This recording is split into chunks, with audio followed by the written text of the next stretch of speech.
that this game wasn't for them, and really it is for them, and that it's their game, and that they have ownership of it, and that they are the future of the game, and we're going to see that continue to transcend what happens on the football field.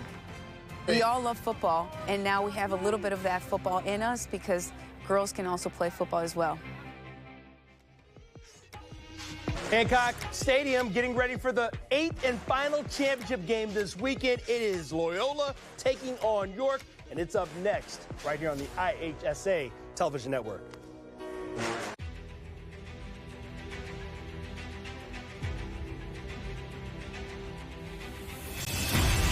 We're going to need more fuel, a renewable way to get that fuel instead of relying on foreign countries for petroleum. We can just grow our own fuel. Our fields are literally full of energy.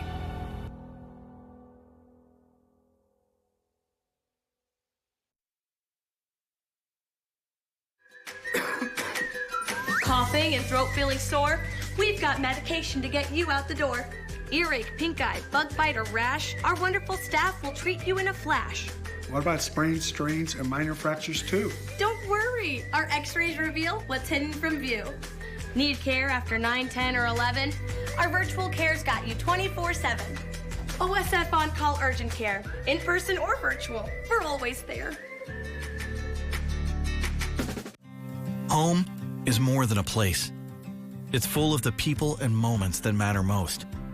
Providing for loved ones, expanding your horizons, or simply living the life you love. With all you have to protect, choose insurance you can count on so you can experience more of what you live for. Country Financial. Experience more. Every year, the Whiffles family celebrates the season the best way they know how. And every year, they add a little something new. After all this time, you'd think all that extra work put into every last detail would get old. Well, think again. Whiffles Hybrids. Season's greetings from our U.S. farm family to yours.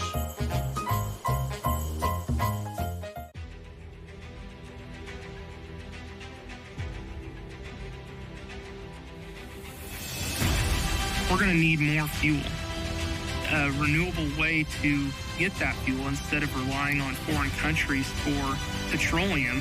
We can just grow our own fuel. Our fields are literally full of energy.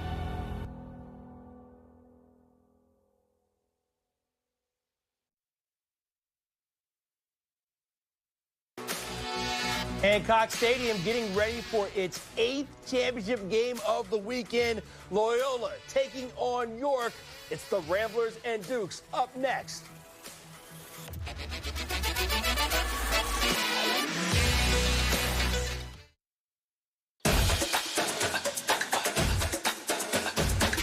Tomorrow, I'll be making a difference in the classroom. Tonight, I'll be making memories with the dance team. I'm expressing myself with my poetry and with my hands. I'm providing for my patients and for my community. At NIU, you'll go places as unique as you, with the resources and support to get you there. Join us and start writing your story today. Is college not what you thought it was going to be? Here's an opportunity to work with your hands as well as your mind. Learn how to insulate mechanical systems in the industrial and commercial industries. With the Heat and Frost Insulators Local 17, you get to earn while you learn through our apprenticeship program. After 5 years, you'll finish with no debt, money in the bank, and you'll be on your way towards a pension. Scan the QR code and apply today, or visit our website to learn more. My experience with Empire was amazing. The price that I got, along with the service, the special attention, the one-on-one, you can't beat that. 800-588-2300 Empire. Today, your emblem of devotion. Have your engagement ring custom made by the Jewelry Exchange. Choose a 1-carat lab-grown diamond for $5.99 or a natural GIA for $19.90. 18K mounts are $4.99. Thousands of choices, always the best deal. The Jewelry Exchange, Villa Park. Alongside Kenny McReynolds and Edgy Tim O'Halloran, I'm Marshall Harris here on our IHSA television network studios, getting ready for the 8A state championship game. It is York. It is Loyola. Should be a good one. Should be a good one. And Loyola may be the best 12 seed that we've ever seen because they play that Catholic League Blue schedule. They're tough. Ryan Fitzgerald, their quarterback, is the star. And, of course, Drew McPherson is the Catholic League Blue most valuable player. He rushed for over 1,000 yards. Again, for the Dukes, it's Bruno Mazel. Let's start with Mazel. Really talented, two-way dual threat, run, throw, very talented. To me, can York play at their pace and not Loyola's pace? Mm-hmm. Loyola loves controlling tempo and pace of game. If I'm York, I'm busting all that up. All right, we will see how these two teams will fare. Of course, Loyola, they're trying to prove that the third time is indeed the charm, looking for a three-peat, trying to follow in the footsteps of Nazareth Academy earlier today. And then, of course, you just saw Mount Carmel get its third straight state championship. For more on this game and maybe who to keep an eye on when these two teams take the field, let's head out to Hancock Stadium and Dave and Chris. Guys? Thanks, Marshall, Edgy, and Kenny. Glad to have you with us here. And I think you guys stole a little bit of our thunder because we've got a couple of players we'd like to talk about. We'll get Chris Hyland's perspective. First of all, it's going to be a different-looking quarterback than you saw in our 7A game. That was Jack Elliott. How about Bruno Mazel from York? Well, he can do a little bit of everything, right? He's a 1,000-yard rusher at a quarterback position, as well as a 1,000-yard passer. He's really what makes this offense go for York. They're going to have the ball in his hands on every single snap. He has to have a tremendous game if they want to upset Loyola here tonight. Well, as Kenny just said, the player of the year, the Catholic League Offensive Player of the Year for Loyola Academy. There he is, number 34, Drew McPherson. Yeah, we're going to talk a lot about Loyola's quarterback tonight, but it's really Drew McPherson in the backfield for Loyola that makes this thing go. They really like to rely on that big offensive line, run downhill with McPherson. He had over 1,000 yards this year for Loyola. Should be a great matchup against two great teams here tonight in 8A. Well, you mentioned it. We had to wait a couple of hours. Fine with us. Folks out there in the field, that was a long 2 hours. We're not going to wait any longer. We're going to send it back to Marshall, Edgy, and Kenny. Take it away, guys. And you guys won't have to wait until too long for kickoff because it's up next right here on the IHSA Television Network.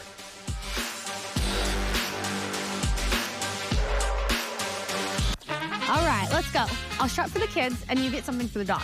Sounds good. Let's do this.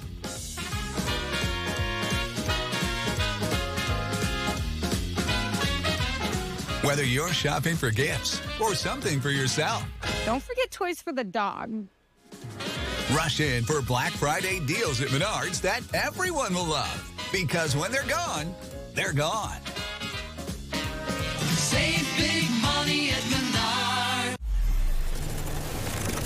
Imagine going from the classroom to the big stage. This territory, this place, our home, isn't just for learning, but for understanding the very power of what imagination actually means. A place where you can go from player to coach, from the ground to the sky. So close your eyes, envision the roar that is a spirit of thousands of Salukis. Capture this moment and go forward together. It's time for Christmas at Cantini. A time for laughter and joy. A time for cherished moments by coming together with the ones you love. Be awed by twinkling lights. Feel the thrill of gliding on ice. And enjoy the cozy warmth of s'mores by the fire. Cherish the moments together this holiday season at Christmas at Cantini. Get your tickets at cantini.org. The IHSA, committed to keeping student-athletes safe. Through educational initiatives and national partnerships, we're going the distance to develop safer protocols for our teams. Plus, we continue to improve scheduling and conditioning to reduce injuries from preseason through each state championship. 31 sports, 350,000 student-athletes, and one goal, player safety. The IHSA, the future plays here. You can call it the 8A state championship game, or what we like to call it, IHSA After Dark. It's York and Loyola coming up next right here. Ready for kickoff? Well, hey, can Loyola bottle up Massa, who was a track star, is going to be difficult. We talk about the Loyola line play. Can Joseph Reif and those guys up front go toe-to-toe at Loyola for 4 quarters? We'll find out. All right, 7 games down, just 1 left to go. Let's get it back out to Dave and Chris for kickoff in the 8A title game. Thank you very much, Marshall, and we are indeed ready to roll. We've talked about in this entire state playoffs and the finals here, we've got some familiarity. Same thing here with York and Loyola. Yeah, you're right. Loyola has beaten York the last 2 years, not here at the state title, but finally York has punched their ticket to the state title. They get their chance at revenge against Loyola tonight. This is going to be a really fun one to close out an unbelievable weekend of football here at Hancock Stadium. You know, and speaking of the York Dukes, as Chris said, just kind of getting over the hump for York. 3 straight trips to the semifinals, and now they get a chance right here to take the field in the state championship ball game. What an accomplishment for this group of players from York. They had to navigate an interesting road to get here to the state championship ball game. They end up with a big win, surprisingly big win over Edwardsville to get it started. Dominated Oswego, took care of Warren, and then a tough-fought battle to win over Naperville Central.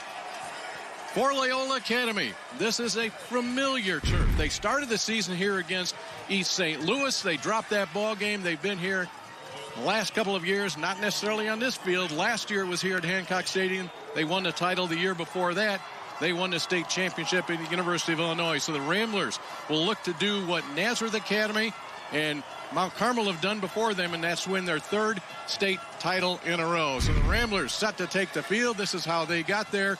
Big wins over Belleville East. A hard-fought game against Marist. Took care of Maine South. And then in a classic matchup with Lincoln Way East, eliminated the Griffins after falling behind in that ball game. Came back to win. So it's Loyola back here to defend a state championship. We have the Class 8A championship coming up. It's the Ramblers from Loyola Academy, the Dukes from York. It's coming up next, right here from Hancock Stadium. The IHSA Football State Championships are brought to you in part by Country Financial. Worry less and feel more confident with insurance designed to meet your specific needs. Visit countryfinancial.com to experience more today. Coughing and throat feeling sore?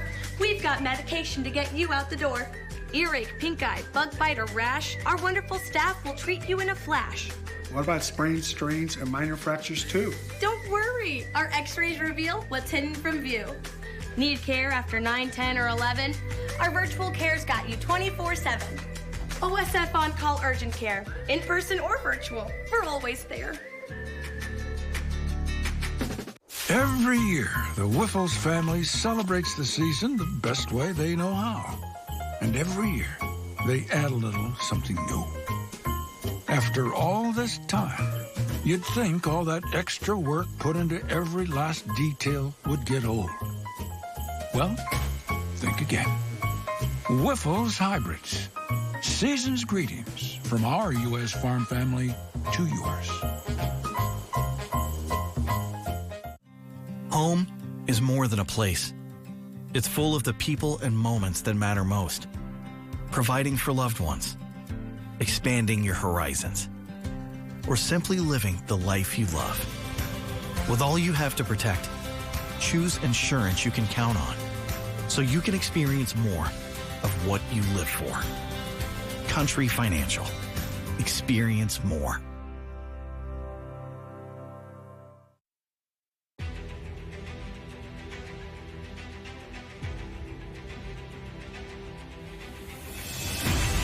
We're going to need more fuel. A renewable way to get that fuel instead of relying on foreign countries for petroleum, we can just grow our own fuel. Our fields are literally full of energy.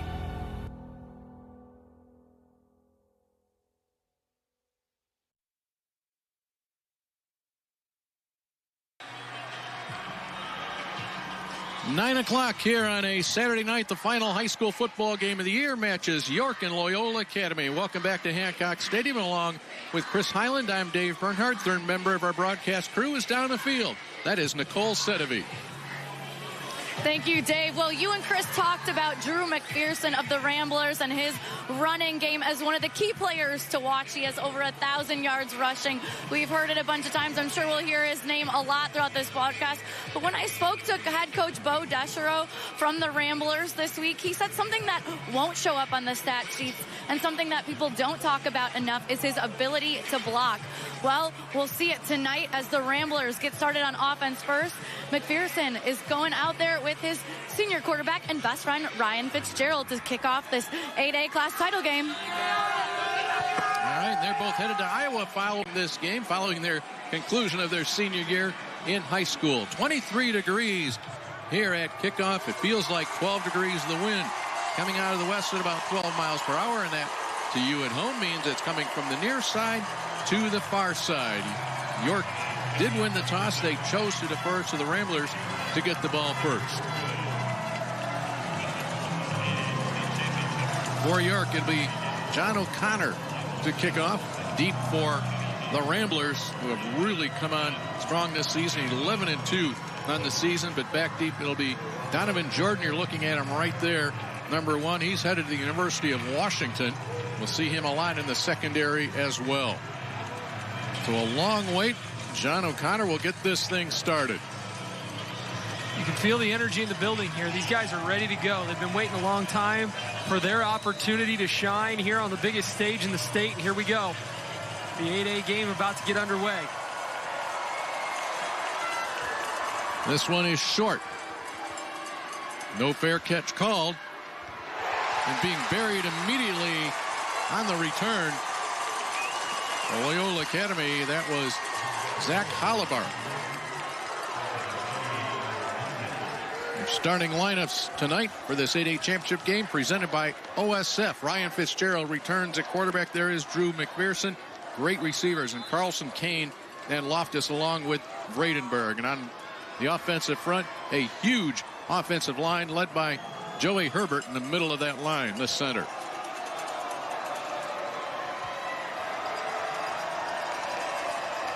Fitzgerald will shift a couple of tight ends to the right side.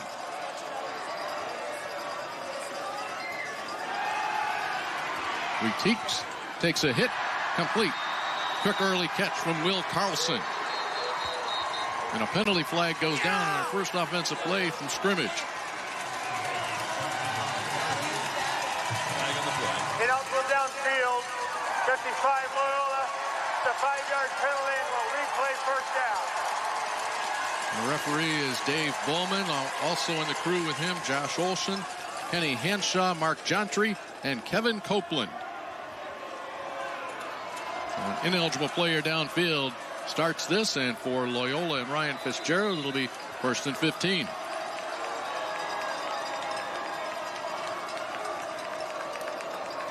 Loyola offense averages 31 points per game. York gives up just 16. McPherson the carry. He bursts through to the 35-yard line. It'll be a gain of almost 9 yards. And here are your defensive starters for York, and those starting lineup presented by OSF. Joseph Reed headed to Notre Dame. He anchors that defensive line. We'll see him also on the offensive side. Jimmy Connors goes both ways. Leading tackler is Evan Gaughan, one of the linebackers. And the defensive secondary, Eddie Sika, Aiden Link, Drew Richardson, and Riggs Cole. Fitzgerald on the handoff. Bouncing to the outside, but that is it. Denied on the play that time by Eddie Sika. A couple of good stops there by the York defense as they force a quick 3rd down here for Loyola. Loyola's going to spend a lot of time in this 2 tight end set, and why wouldn't you when you got 2 guys like that can lead block for Drew McPherson. Fitzgerald will move the ball a little bit with his legs. We'll see if they give it to him here on 3rd down. And able to control it, and luckily so is McPherson. And he is quickly swallowed up, and that will force a quick punt here for the Ramblers. Ball was right in Fitzgerald's hands there. Just popped out on the exchange. It's a good snap. They're lucky that that ball falls right into the lap of Drew McPherson. so that they can get this punt off. That could have spelled disaster for Loyola. York with a lot of momentum in the first couple of minutes here of this ball game. Simon Kodowski is deep for York. The punter, Zach Zeman, gives him a lot of respect. Zeman spirals this one down. Kodowski will let it hit at the 25. Make a pretty good roll there for Loyola. And the York Dukes will bring their offense on the field, and they will start inside their own 20-yard line. Starting lineups for York. And, of course, your lineups presented by OSF. We talked about Bruno Masso. There's Jimmy Connors going both ways. Fenton Helm along with Hunter Stepanek. Stepanek is a two-way player as well for the Dukes. And up front, Jack Bodak anchors that offensive line. And on the right side, there you see Joseph Reif. So Bruno Massel. Short handoff, short gain near the 20-yard line.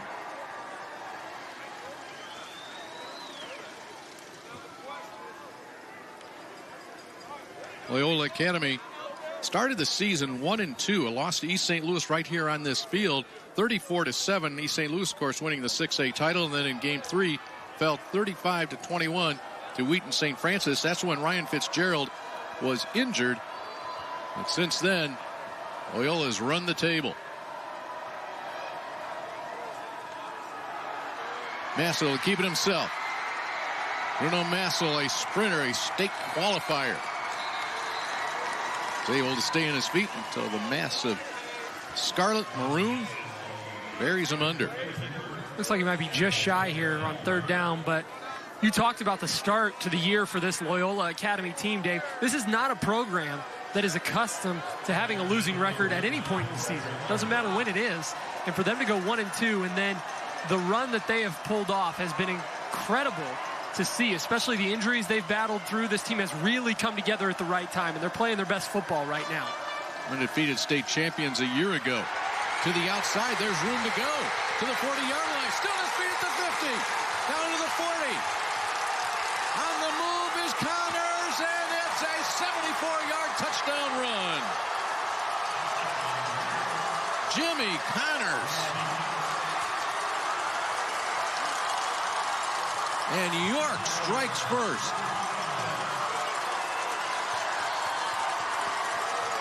What a start for York.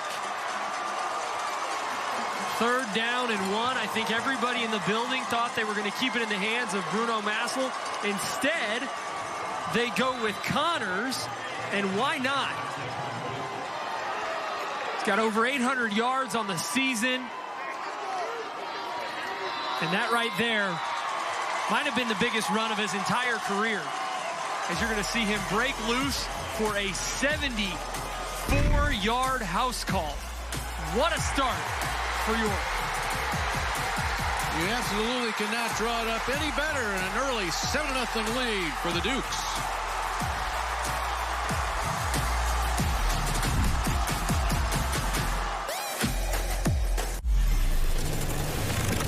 Imagine going from the classroom to the big stage. This territory, this place, our home, isn't just for learning, but for understanding the very power of what imagination actually means. A place where you can go from player to coach, from the ground to the sky. So close your eyes, envision the roar that is a spirit of thousands of Salukis. Capture this moment and go forward together. All right, let's go. I'll strap for the kids and you get something for the dog. Sounds good. Let's do this.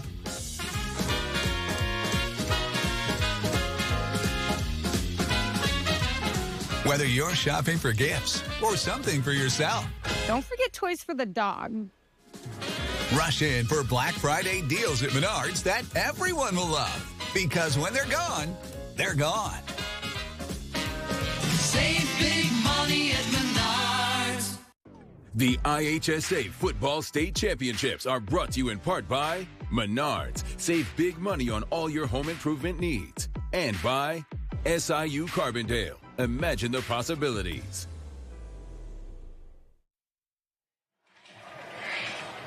Don Gelsomino, the head coach in his first year at York as the head coach, happy what he has seen, and this is what he saw just moments ago. Well, York does a really nice job with the arc block by the tight end here. They're going to leave the defensive tackle unblocked in that three-man front, and Massel might even be reading that because you saw there were two offensive linemen going the other direction. That's a really popular play right now in high school football where they're sending the offensive line and they're trying to get that defense in motion one direction. You're actually going to pull two guys that way, and all Massel, the quarterback's going to do is he's going to read that defensive end. And if the defensive end crashes, he hands the ball on the sweep to the outside. That's exactly what he does. When he gives the ball to Connors there and he's off to the races, he's only got to make one man miss. He does that, and it's a 74-yard touchdown run to start the game for York. So the decision to defer until the second half certainly plays out nicely for the York Dukes. John O'Connor will hit it high, short. Don't want to give Robinson any chance here for a return. It'll be good field position for Loyola Academy. And they will have it at about the 35-yard line. Gavin Bradenberg on that short return. And here come the Ramblers. Loyola averaging 324 yards of offense per game this season. That first drive stalled on that very first penalty that we saw on play number 1. Fitzgerald, time, quick pop to McPherson. McPherson avoids one man, takes a big hit, and is buried down. We talked about McPherson on the ground over 1,000 yards. He is also the leading receiver, 56 catches for 678 yards coming in. He gets 13 on that catch. Well, if you've watched Loyola in the last couple of years in the state title game, he's been all over the football field. They like to split him out. They can put him in the backfield. He can do just about everything. And you're going to see him in a lot of spots tonight. But he's kind of the Swiss Army knife for this offense that really makes everything go. McPherson again. He'll get to the outside. Angles nicely to the sideline. Tiptoes his way along there, and they will put this down at the 41-yard line in York territory. This is where Loyola is so dangerous. When you can put Chase Williamson and Brandon Loftus on the same side, and they can swallow up safeties and corners on sweeps like that and set the edge for a guy like McPherson who runs the ball hard, I mean, that's really tough to stop. You're going to see both those guys now are split out to the bottom of your screen. They like to run screen passes to the outside here. Let's see if they do it. Fitzgerald to keep. He is grabbed from behind, dragged down after a pickup of about 3 yards. That was Joe Reef that just bear hugged him down. Yeah, that looked to be like a little bit of a run-pass option there where they could have thrown the screen. Instead, Fitzgerald decides to take it himself. Keys to the Game are brought to you by Southern Illinois University Carbondale. Imagine the possibilities. Well, if you're York, you want to try and control the clock and play keep away from Loyola if you can. They got a good offense. You know they're going to score. But if York can control time of possession in this game, I think they have a good chance to win. If you're Loyola, you got to stay on schedule. Fitzgerald, good patience out there. And Dave, if I can continue on that, what does it mean to stay on schedule? It means that you got to get yourself into second and third down and manageable. You don't want to play from behind the chains too much because then you allow York to really pin their ears back, get pressure on the quarterback, and also they can also try and sit back in their zone defense that they like to play. So that's what Loyola has to do offensively is continue to move the ball with McPherson, stay on schedule if you can. And last catch by Gavin Bradenberg. His dad Tyler is the offensive coordinator for the Ramblers. McPherson in the Wildcat. He's able to pick his holes. Inside the 25 to the 20, still churning forward down to about the 18-yard line. And McPherson and the Wildcat, Fitzgerald was split wide to the left, and that's not a bad man to have downfield blocking for you.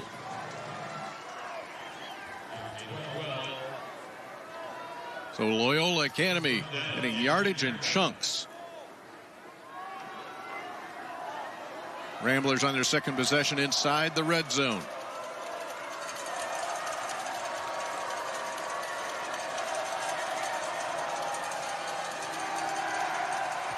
Fitzgerald looking to the corner of the end zone.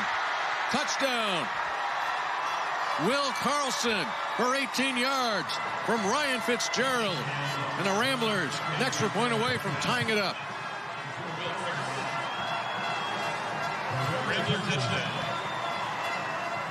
Will Carlson, 6 foot, 188-pound senior, with his 9th touchdown catch of the year for Fitzgerald, his 22nd touchdown pass throwing. And you're going to watch him go up and get it. What a job there by Carlson, the senior, to go grab that football. It's just a smash concept by Loyola on the outside. The furthest outside receiver is going to run a little hitch. That's going to hold the corner down in that low zone. And then the corner route by the inside receiver over the top to the back pylon. Fitzgerald puts an outstanding ball right on Carlson, and we got a tie ball game. Fitzgerald 3 of 3 in that drive, 3 different receivers. Carlson the touchdown grab.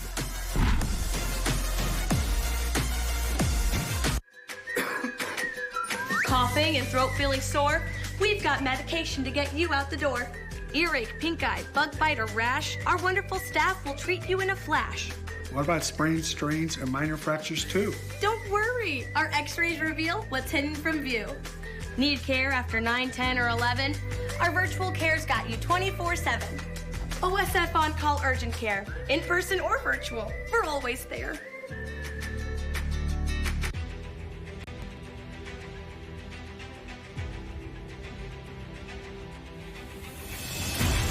We're going to need more fuel.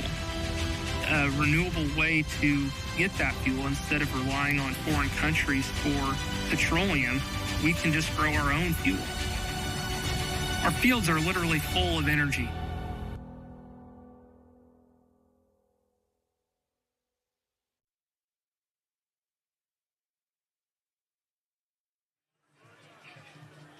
Now, we said both teams, as well as both fan bases, had to wait a while for this game to start, 2 hours after their scheduled kickoff time. But here's the road to normal, and it's brought to you by the Illinois State Police. Integrity, service, pride. York hails from Elmhurst, western suburb of Chicago, and for Loyola Academy up on the North Shore.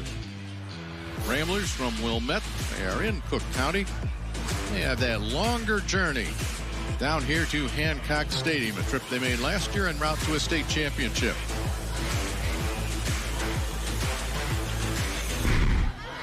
So you talk about time of possession versus the big play. Well, the one single big play came from York.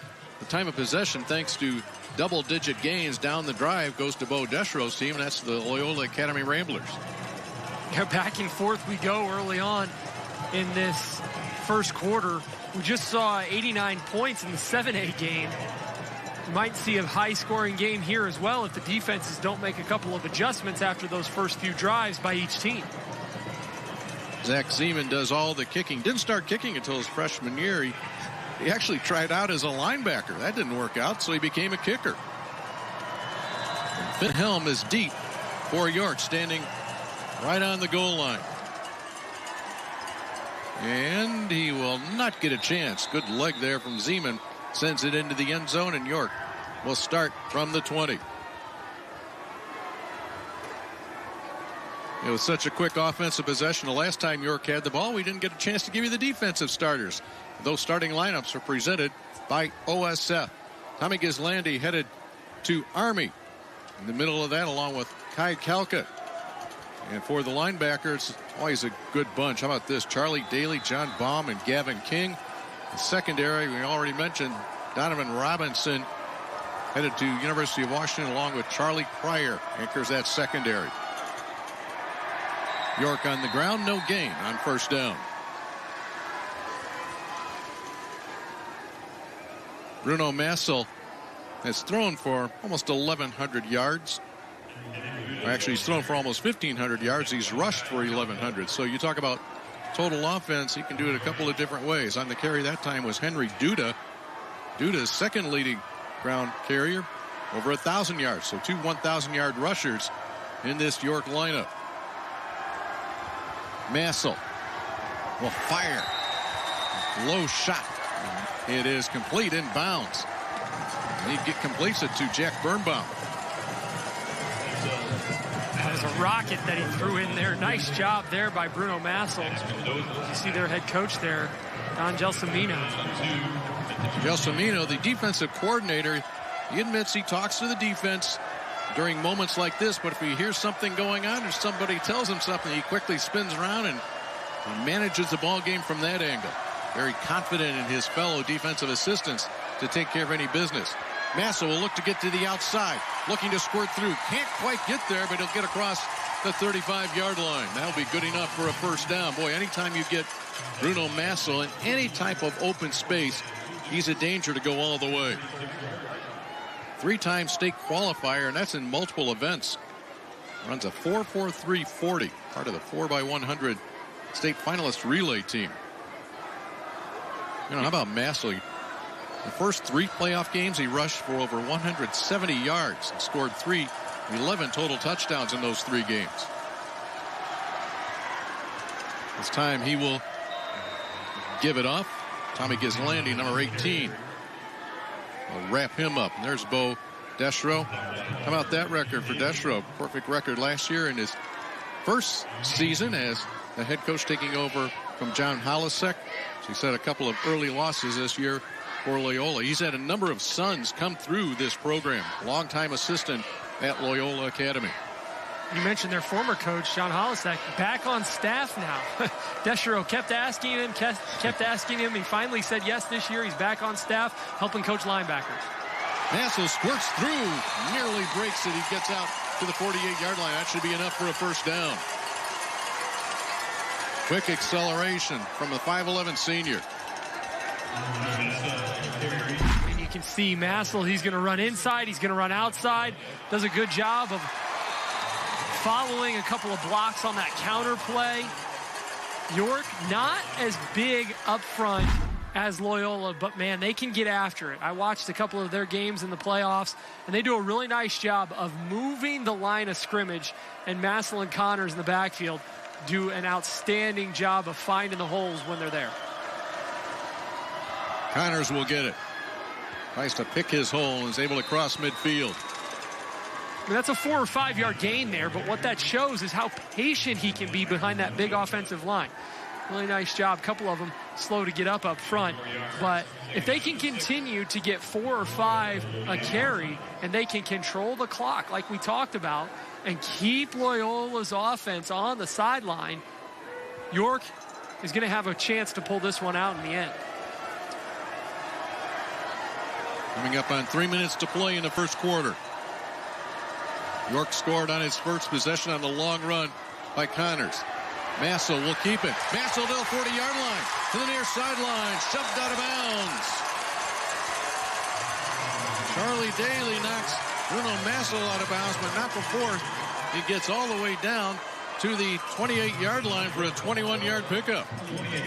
I mean, when you see Bruno Massel, he's 5'11", 190 pounds. He doesn't look like the kind of guy that's going to make guys miss or is going to have guys bounce off of him, but that's exactly what happens there. As you see, Loyola had a man right there for a 2-yard loss, and they just can't bring Massel down. He's quick, he's got good lateral movement, and when he needs to, he can push defenders off of him. That's why he's had such a tremendous season leading this York offense. First 9 minutes of the game, York has rushed for 127 yards.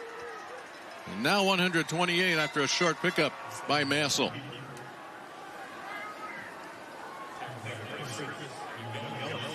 Massel will get his share of carries tonight. And you see him come off the turf a little slowly there. That's not what you want to see if you're a York fan. Maybe just taking his time a little bit, but you're right. He's going to get his fair share of carries. He's already got 5 carries so far. Jack Birnbaum along with Fenton Helm will split to the left side. Connors in the backfield, just off the right hip of Massel. Connors will get it.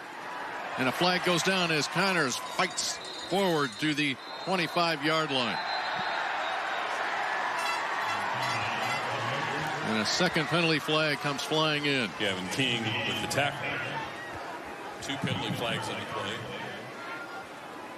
And that's Connors, who's limping off to the sideline. He's going to go to the training table and get looked at. Not sure what it is, ankle, foot, but he's hobbling right now. There are 2 fouls on the play, both on the offense. We have illegal formation, 5 men in the backfield on York. After the play's over with, we have a dead ball, personal foul on 17. Both penalties will be enforced. We'll replay the down. It'll be second down. That is a 20-yard difference. And we'll walk it all the way back. And there is 34, Jimmy Connors. Now, that would be a loss in more ways than one. Connors, of course, great running back, but also outstanding defensive player for this Dukes team. Yeah, it was his ankle that he's getting checked out. Looks like they might try and tape it up and see if he can't get back out there. But right now, York's got bigger problems on their hands as they are second and way behind the chains here. I'm going to say, what, is it second and have they updated the board yet? No, second and they're still 29. Second down and 29. Not a position that York wants to be in, and now a delay of game penalty. How about that? Now 25 yards from that very last play. So 5 yards, 15 yards, and another 5-yard penalty, and we're on the other side of the 50-yard line right now. Well, if you're York, there's no play that's going to get you from second and 35 to first down. So you got to try and take this thing in chunks. Looks like Loyola is going to take a timeout. They want to talk about it. But if you are York, you got to try and get 10 to 15 back right now if you can. And then if I'm York, this is probably 4-down territory already.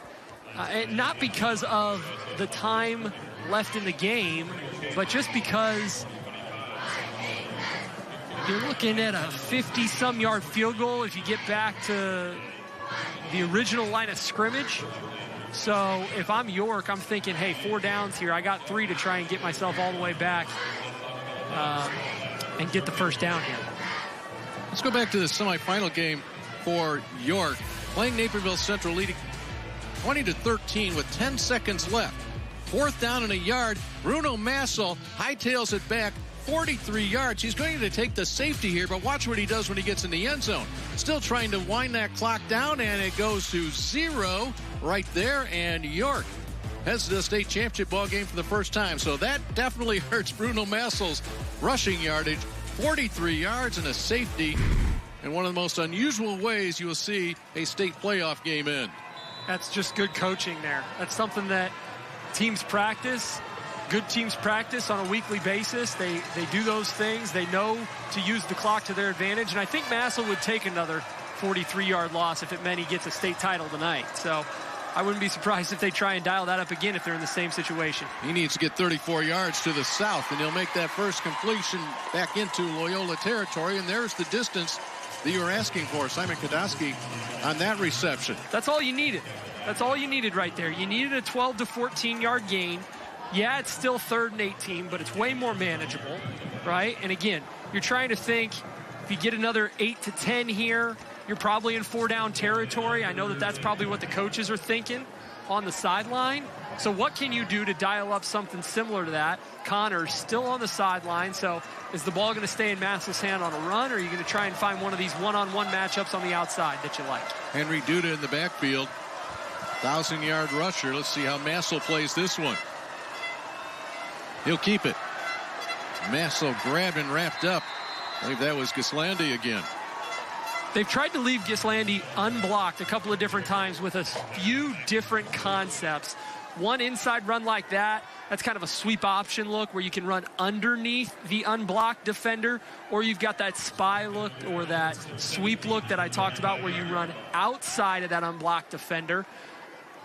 And really, you're going to have a lot more success if you're going to go Gislandi's way, if you're going to try and run around him as opposed to running right at him. He's going to Army for a reason. And if I was York, I'd stay away from his side of the football as much as I can. So here's your 4-down territory as you called a couple of plays ago. Mass stands, launches it deep. Battle for the ball. Did he get it in bounds? He did not. Fenton Helm, what a great effort. Or was that intercepted?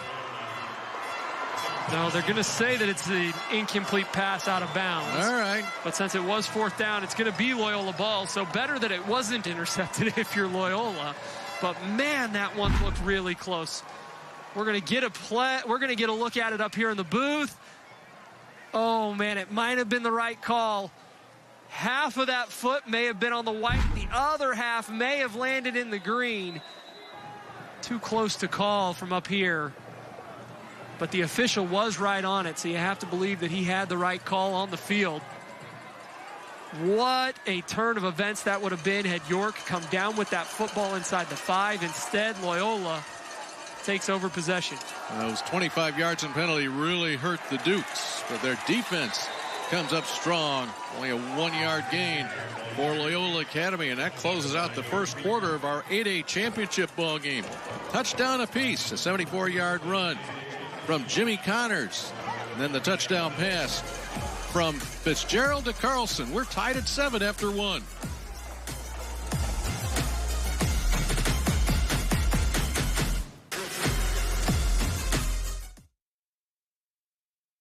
Ashley's Black Friday deals continue this weekend. Today through Monday, shop incredible doorbusters starting at just $1.99. Plus, take 25% off your entire purchase. The best Black Friday furniture deals are only at Ashley. Is college not what you thought it was going to be? Here's an opportunity to work with your hands as well as your mind. Learn how to insulate mechanical systems in the industrial and commercial industries. With the Heat and Frost Insulators Local 17, you get to earn while you learn through our apprenticeship program. After 5 years, you'll finish with no debt, money in the bank, and you'll be on your way towards a pension. Scan the QR code and apply today, or visit our website to learn more. Tired of the same old routine? Ready for a career that's always changing? In the roofing trades, every day is a new adventure. Learn a skilled trade, earn competitive wages, enjoy great benefits and solid opportunities for career advancement. With starting wages and benefits above $50 per hour, you can earn while you learn. So, are you ready to climb to new heights? Learn and join the roofing trades today.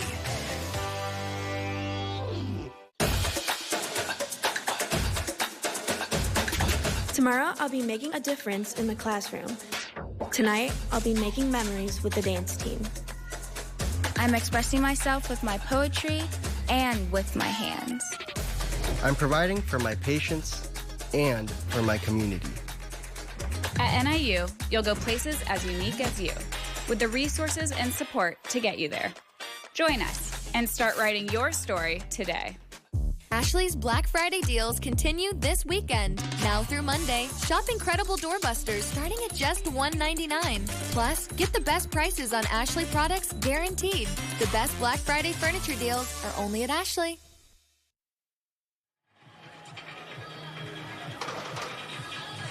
Entertaining first quarter here at Hancock Stadium. One of the big plays, nearly a huge play, was a pass down to Fenton Helm. Now, talk about an official being right on the money. Yep, there's Helm's foot out of bounds. Great catch, great call.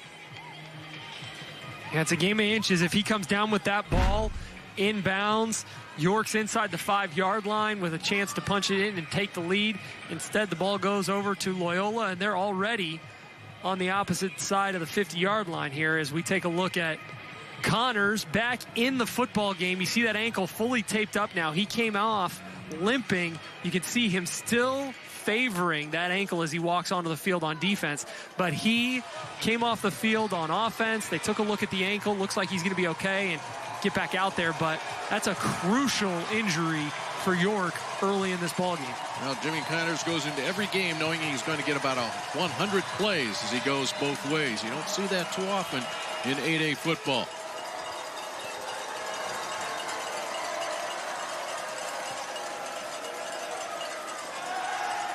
Fitzgerald has time. He's going to go deep and a little bit too long, a little off the mark for Owen Joyce. Drew Richardson, number 21, on the coverage for the Dukes. Yeah, really good coverage there by Loyola. They took a tight end out of the backfield and the 2 wide receivers and ran them all on vertical routes down the field to try and space out that York defense. And they did a nice job running with all 3 of them, step for step. And Fitzgerald's ball just too far out of the reach. Brings up a big 3rd down already in this game. Fitzgerald's first incompletion of this game comes on the first play of the second quarter. He'll throw again. This floats out a little bit too high once again for Joyce. And once again, Richardson right there. York defense be underrated a little bit this year, only giving up 16 points per game. They had a tough little stretch. They were beaten by Downers Grove North in the 6th week of the season, 35-14. After defeating Glenbard West, fell to Lions, the eventual conference champion, 24-7. And Downers Grove North game was, you know, you hate to use the expression a wake-up call, but it really humbled York. And obviously they get past the semifinals and here into the championship game, tied at 7 with your defending state champs. Yeah, they got a ton of belief, this team does, and the way this first quarter has gone, I mean, they're right in this football game, exactly where they want to be. They've got a lot of momentum. They brought a really great crowd. They're feeding off that energy, and their offense is playing well so far. Loyola Academy looking to join Nazareth Academy of Mount Carmel, winning 3 state championships here. The first 2 in this little run. This was in 2022 against Lincoln Way East. And that was played at University of Illinois. And the Ramblers come out victors, 13-3 over Lincoln Way East. And then a repeat performance. Same 2 teams, same result. That one, a victory for Loyola as Massell will get out to the 29-yard line. In fact, that rivalry, how about that rivalry with Lincoln Way East? That's who they beat. Loyola beat in the semifinals. Loyola winning the last 2 years in the title game. They've eliminated Lincoln Way East for 4 straight years. In fact, the last 5 meetings, they have met each other 5 of the last 6 playoffs.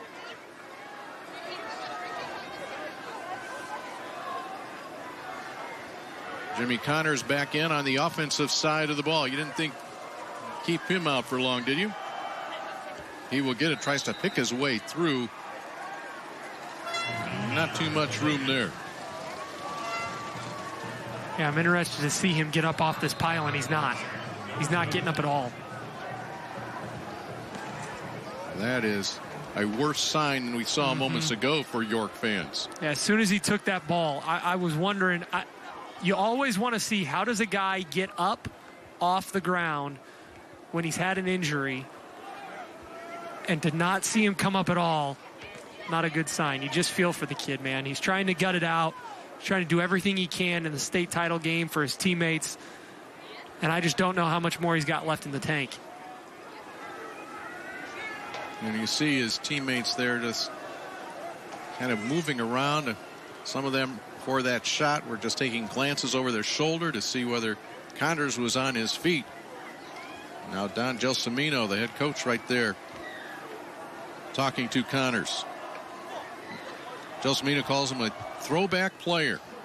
Leads by example. And how about Jimmy Connors? A 5.0 GPA, a 35 ACT. And then Gelsomino laughs. He said, you know, if he'd have gone harder, he'd have gotten that 36. But that is not a good sign right there. No weight at all on that right ankle. Oh, and it comes with 10:48 to play in the first half. Yeah, that's going to be a big loss for York if he can't come back into the football game. I mean, you talk about a kid who's getting everything he can out of the high school experience, right? He plays both ways on the football team, gets a 35 on the ACT, great student athlete in every aspect of the word. And to see him come off the field in the state title game with an injury like that, it's just tough to see. So you hope that maybe he can get back out on the field at some point, but obviously his safety the most important thing right now for York, that head coaching and that coaching staff. Massel may have to shoulder a little bit more of the load, and he's able to pick his way through. That will be close to a first down. He may have it.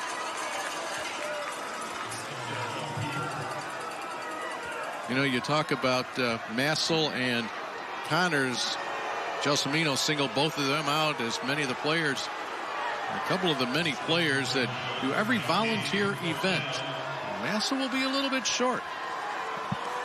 Really interesting decision here at the 33-yard line. I think you got to go for it, but I mean, it looks like on the other side, the side we're looking at, it looks like that ball is at the line to gain, but on this side, the official chains say that he's about 6 or 8 inches short.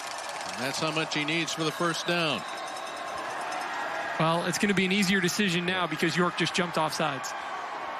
I don't think that was the intention. I think it was to go the other way. So the offensive unit leaves. Head ball, false start, number 17, York. It's a 5-yard penalty and remains 4th down. Brennan Kennedy will come on to punt. Here's a look at that play.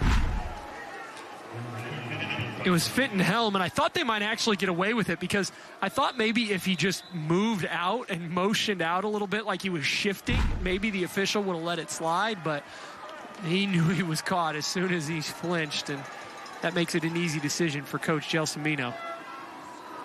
Kennedy picks up that low snap, and this one pretty much goes straight up in the air. It's a knuckleball. Almost hits a Loyola player, and maybe it did. I think the Ramblers are on top of it.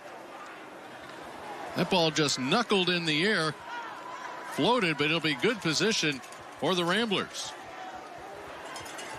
It looks like that could have maybe touched 2 different Loyola Ramblers. Not sure if it did touch the first one, but then in Loyola's haste to try and get on top of the ball, it looks like another one grazes it. I can't tell if anybody touches it there, but it's certainly the second time that ball is live. It was Donovan Robinson who came up and tried to fall on that football, and at that point he muffs it, and it's definitely a live ball. So Loyola fortunate to get out of there with possession, and they've got it on the York side of the 50-yard line. Mickey Maher was the one that fell on the ball. And the offensive unit comes on. Joey Herbert, the center, leading the way. I'm just waiting for Brandon Loftus to make a big play for this Loyola team. He's been open a couple times. Let's see if Fitzgerald can find him. Loftus, 6'7" tight end. Deep down the left side. Coverage. But completion. Gavin Vredenberg stayed right with it. What great concentration to see it in his hands. All the way down to the 12-yard line. Yeah, 36 yards. What a catch by Brandenburg, and what an even better throw by Fitzgerald to place that ball where only his wide receiver can get to it. I mean, this ball's a mile in the air, and it falls perfectly into the hands of Brandenburg, the senior wide receiver. Really nice job there by both seniors on that connection to get Loyola into the red zone. McPherson gets it around the left side, plants his foot, cuts up inside. He's going to go in. 12-yard touchdown run for Drew McPherson, and Loyola goes back on top.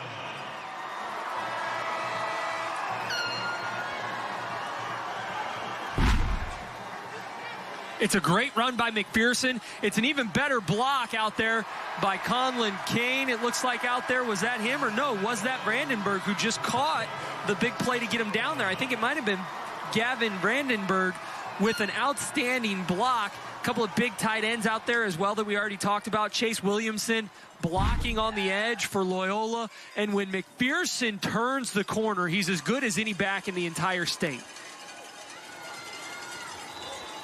Zeman, the high and accurate extra point, and Loyola scoring the last 2 touchdowns in this game. Takes a 14-7 lead. 2-play drive. Here's the final 12 yards from McPherson.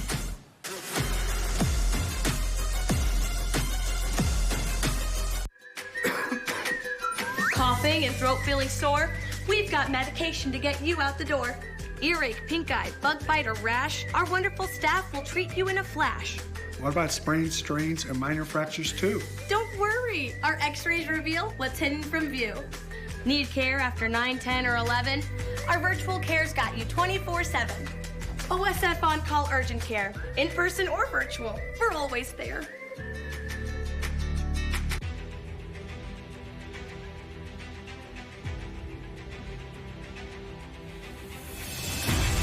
We're going to need more fuel. A renewable way to get that fuel instead of relying on foreign countries for petroleum. We can just grow our own fuel. Our fields are literally full of energy.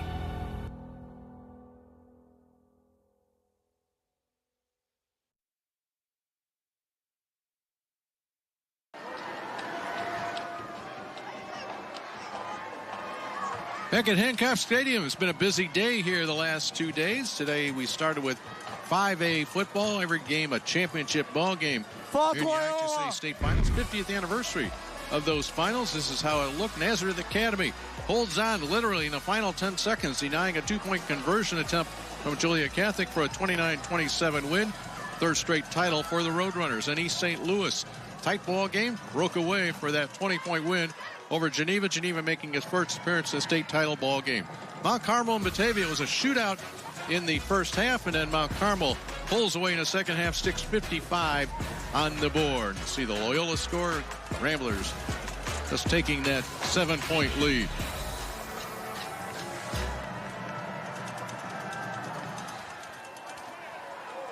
Kick deep and into the end zone. And, you know, we look back at the events leading up to that touchdown by Loyola. It was an injury to Jimmy Connors that really started a downward spiral for York. Yeah, it started on second down when Connors, who had gotten his right ankle injured earlier in the game, took the handoff from Massel and just wouldn't get up off the turf. You kind of felt the sideline deflate a little bit at that moment, and then York gets stopped short on third down. They get the penalty on fourth, and then after a bad punt, 2 plays later, Loyola's in the end zone, and they've got all the momentum. Let's see if York can swing some of that back in their direction now. Massel on a little delay. He's able to get through. Bruno Massel, he's got wheels. Massel to the 45, stays on his feet. He's at the 30. Far sideline, and that is it. Oh, my goodness, what a run from Bruno Massel. Well, is there a better way to get a jolt of life into your sideline than a kid like that who can run a 4.4 and has some electricity to him? Look at Massel. Shedding tacklers left and right, staying on his feet. I mean, what a job by the senior quarterback. 56 yards on that run to the 24-yard line of Loyola Academy. You mentioned it, Dave, earlier when Connors went down. Massel was going to have to shoulder a lot of the load, and he does just that on the very first carry of this drive. Able to give it to Duda. Almost ran out of an ankle tackle. Duda's going to play a huge role in the rest of this game, though, because he's a 1,000-yard rusher as well. So they got to start to get him going. Okay, he's a little bit of a different back than Connors.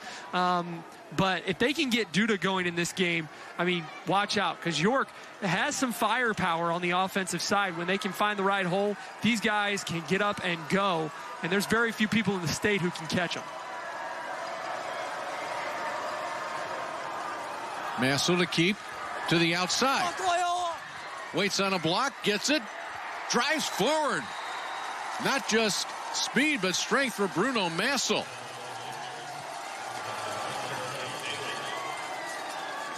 So they're just running quarterback counter with Bruno Massel. It's their favorite run play in their offense. Now, Loyola's doing a really nice job.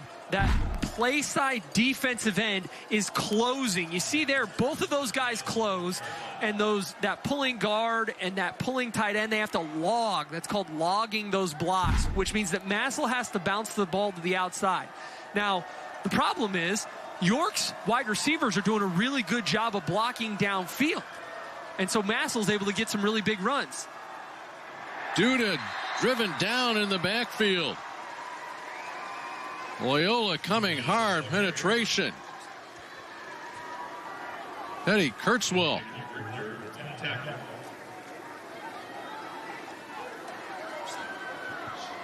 Make that Nick Richter on the stop. And a loss of about 3.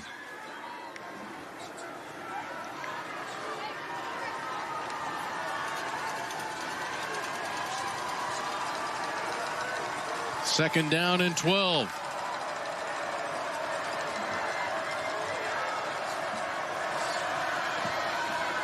Massel to throw. Quick pass. Completion inside the 5-yard line. He found Fenton Helm.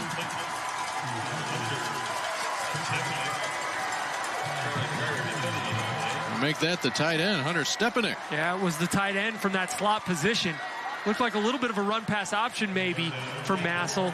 And he does a really nice job to go up and get that football. Gelsomino wants to talk about this. Looks like maybe the wrong call came in from the sideline. He called that right away. Before he even saw how Loyola was lined up, he called that right away. I don't think he liked the play that they called coming out of that timeout. We'll take a quick break. We've come back. 6:06 to play in the first half. 3rd and 1 for the Dukes. Every year, the Whiffles family celebrates the season the best way they know how. And every year, they add a little something new. After all this time, you'd think all that extra work put into every last detail would get old. Well, think again. Whiffles Hybrids.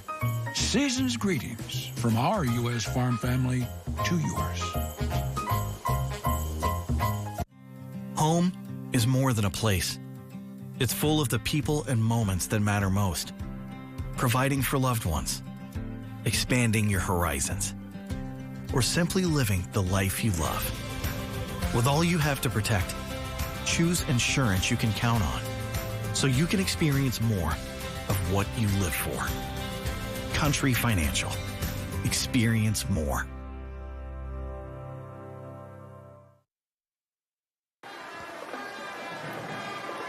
York trailing 14-7, a ball at the 4-yard line, 3rd down and 1. Doesn't get much bigger than this, Chris Hyland.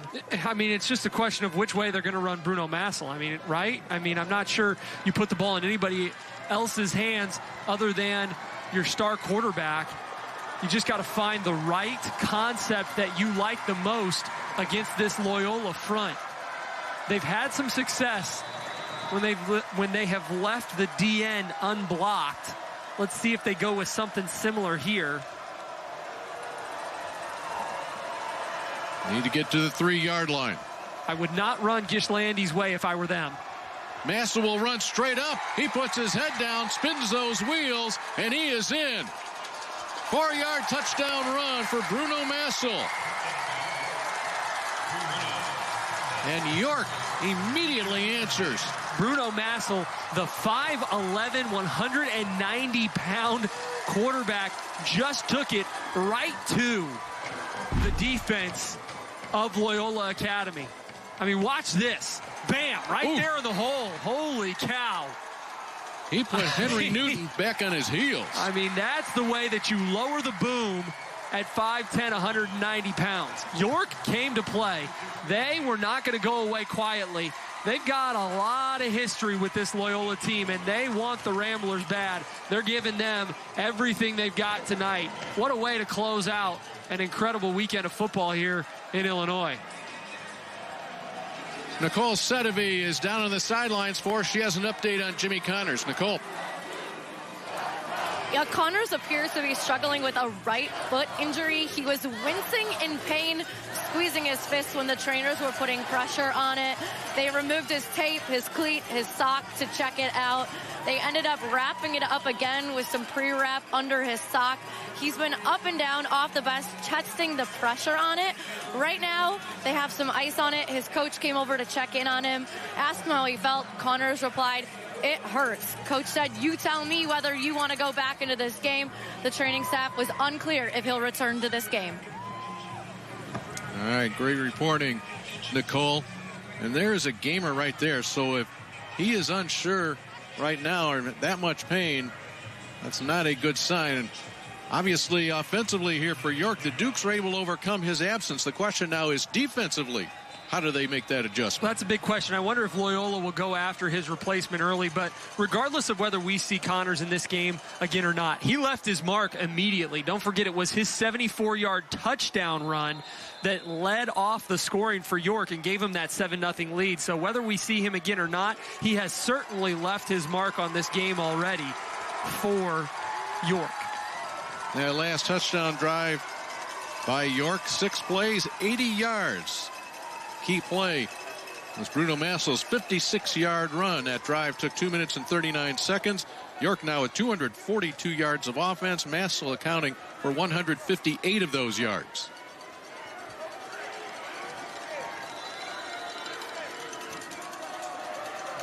York scoring first this game. The next 2 touchdowns came from Loyola Academy. And then the Dukes put another one on the board. Fitzgerald pumps, throws deep, a little too long. Double coverage on the far side. They were looking for Gavin Bradenberg. York, I don't think, is going to let Bradenberg beat them again. That was double coverage that time. He was the only wide receiver to the top of your screen, and so they knew he was headed that way. On the double move, they did a nice job to put 2 defenders over the top of him and make sure that Fitzgerald couldn't find his favorite target. Number 25, Eddie Sika, one of the players on coverage that time. It's 2nd down and 10. We passed the midway point of the second quarter. Give to McPherson. Here he comes. There's some room if he can get a block. And he'll be gang tackled down, but not before he fights and gets to the 45-yard line. 18-yard run for Drew McPherson and a first down for the Ramblers. I mean, that gain is all on McPherson. That run is designed to go to the left. It's just a counter play. They're going to lead with a guard and with Loftus out of the backfield. And when he sees that there's no hole there, look at him change direction. Look at the jump cut right here. Nice job by McPherson to change direction, get downhill, and get the first down. Time for Fitzgerald. Now he sees an opening. He's able to fight and bang and physical his way up into York territory. That was a hard-earned 8 yards. Yeah, it was the first time that York's gotten a little bit of pressure on him and made him move off of his spot. Now, he had a hamstring injury earlier in the year, so it's been hit or miss on whether or not he's been able to make those plays with his legs throughout this playoffs, but you can see Fitzgerald there looks to be fully healthy, and Coach Deschereaux pointed that out earlier in the week when we talked to him that, yeah, he feels like finally his senior quarterback is at full strength. Set his team up for a 2nd down and short. Straight run from Fitzgerald. And he will have the first down.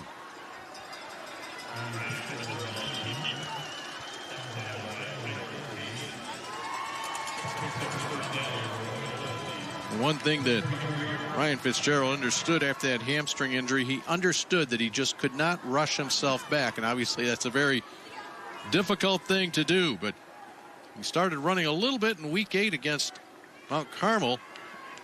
That was a big win for Loyola Academy over the now 3-time 7A state champions.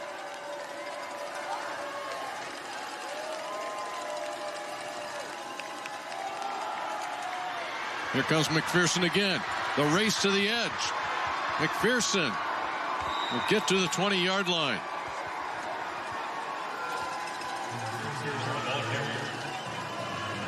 McPherson headed to Iowa, recruited to play safety. That left side of the York defense is where Connors usually is, and I believe it's 53 Thomas Hostler, the sophomore, who has come in to replace him. And so I wouldn't be surprised if Loyola continues to run in that direction and try and see if they can't find a weak spot in that York defense now that their leader, senior linebacker, is on the sideline. McPherson, 82 yards and 9 carries. He will get it again. So his average is going to drop a little below the 9 yards per carry there as he has a short pickup of about 4. Clock heading to 3:30.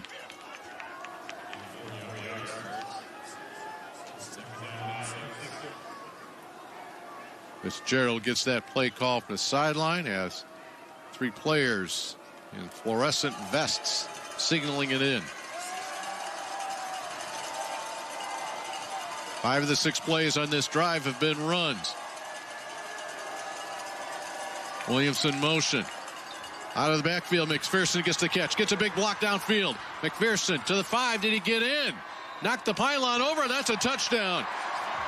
Drew McPherson, a 16-yard touchdown run in Loyola. Retakes the lead. Second touchdown of the night for McPherson.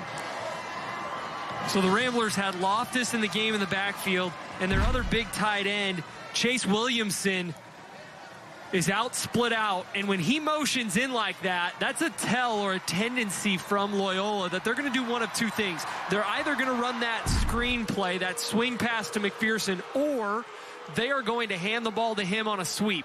You saw that little short motion. That's so that Williamson can crack the linebacker and they can try and get outside. That's exactly what they do on the screen play, and it's pay dirt for Loyola.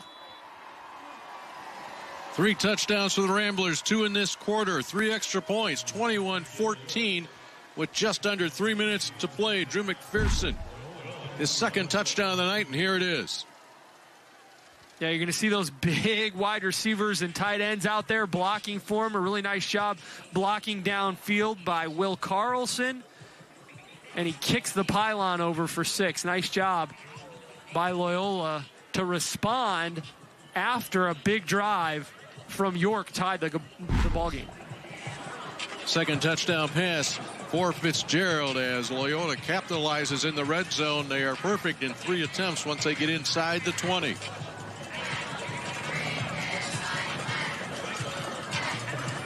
We had a 7A ball game that Batavia and Mount Carmel, very similar type of score at about this stage of the game. Actually, I should say maybe 2:58 left in the first quarter of that ball game. But each team is answering the other's touchdown. York scoring first this game. Loyola tied it. We are 7-7 at the end of the first quarter. And we've alternated touchdowns since then.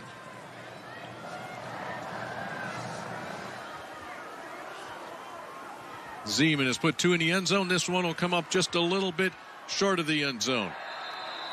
And York will start a little bit short of the 20-yard line.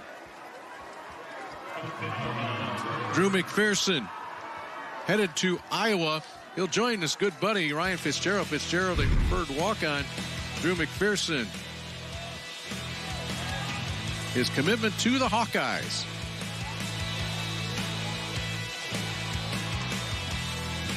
There you go, the 2 good buddies right there, University of Iowa.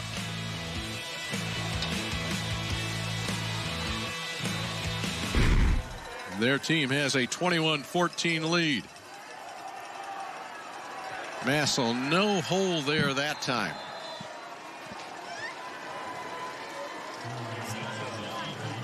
Curious to see what defensive changes and adjustments Loyola has made here, because now you know this is not good either if Massell's going to be slow to get up off the turf. But what adjustments has Loyola made, because now you can key on Massell a little bit more with Connors out of the game. I mean, he's the only one that's really hurt them so far. He's got 127 on the ground and 32 through the air. He's their entire offense pretty much so far. Let's see what Loyola does to bottle him up.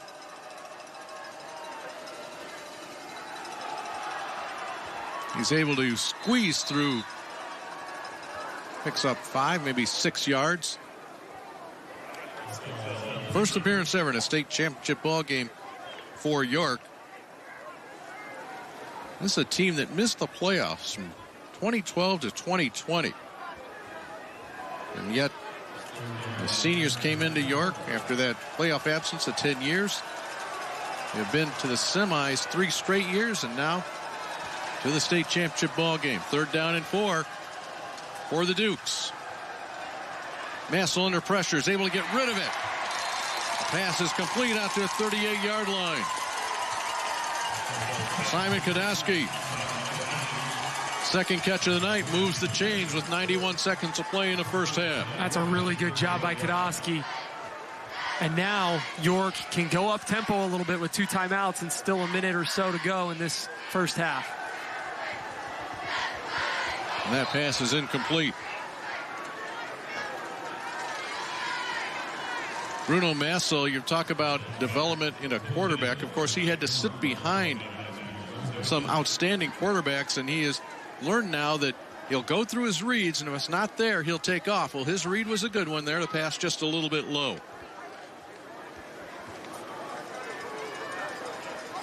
Don Gelsomino, the head coach for York, says, I'm a defensive guy, but he is right out there on the sidelines here on the offensive side of the ball.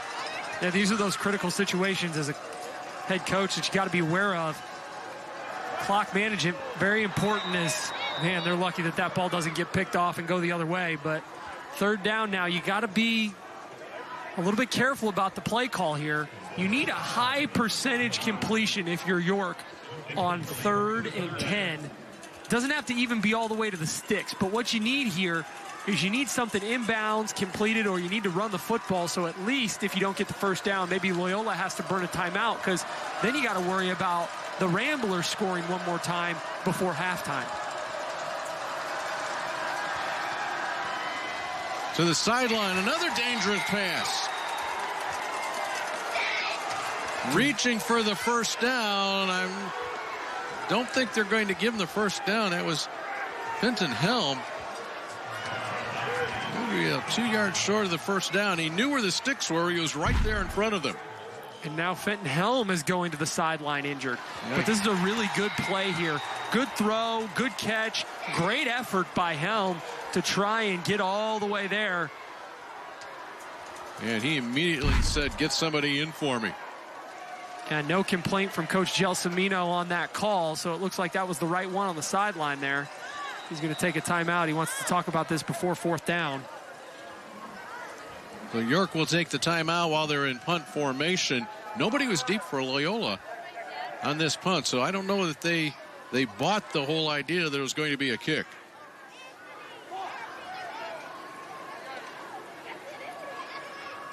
We've seen some outstanding quarterbacks here in our 7A and 8A games. It was Jack Elliott in 7A. Here's Bruno Massel for York tonight.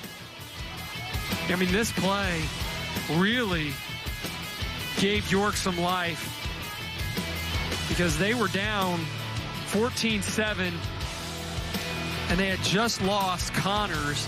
But man, those 2 runs by Massel on the same drive, you can see that even might be where he was coming up a little bit slow on that play, where he was so physical.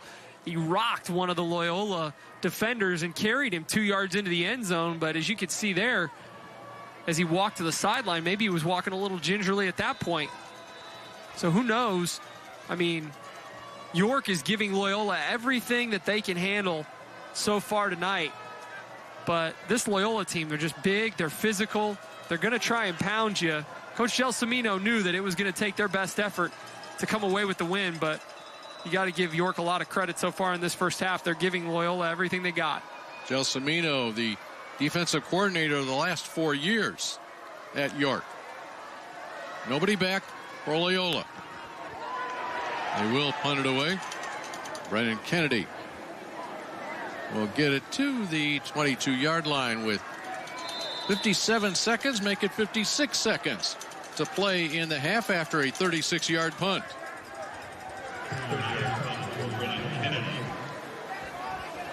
So if you're Loyola, what do you do here? If I'm the coach, if I'm Coach Deschereaux, I mean, I try and push the ball down the field. I maybe give the ball to McPherson once, see if he can break a big run, and then maybe determine what my next play call is based on that first play. But Loyola has shown that they have big play potential. It's actually from this exact same formation that we saw that very long pass to Brandenburg earlier in the half. Let's see if they go their direction again. Looking more over the middle instead. To the left side, to the sidelines. Brandenburg is there, out of bounds. That will stop the clock with 51 seconds left. Loyola still with 2 timeouts remaining. Yeah, I think that's their favorite formation. When they can get Gavin Brandenburg and Loftus on the same side split out, it puts the defense in such conflict because Loftus is such a big target on the inside. And Brandenburg, he can run the entire route tree from the outside. He can run the slant, run the fade. You saw there, that was the deep out. He does a really nice job in his breaks. So those two create a mismatch nightmare for defenses. And they're at the top of the screen here again.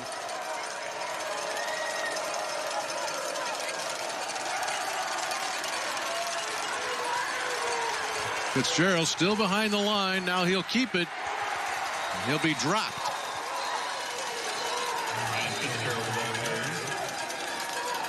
Loyola's going to take a timeout. As you see here, Fitzgerald's trying to coach up. He's trying to coach up Will Carlson, the senior, telling him, hey, that's a scramble drill. When I break the pocket, you can't come towards me. You got to break your route off, and you got to go the other direction towards the end zone there. So nice job by the senior trying to tell his wide receiver what he needs in that situation. Coach Deschereaux calls a timeout. They're definitely still trying to get another score on the board. York's going to get the ball to start the second half. So if Loyola can get this thing to 2 scores before halftime, that'd be huge.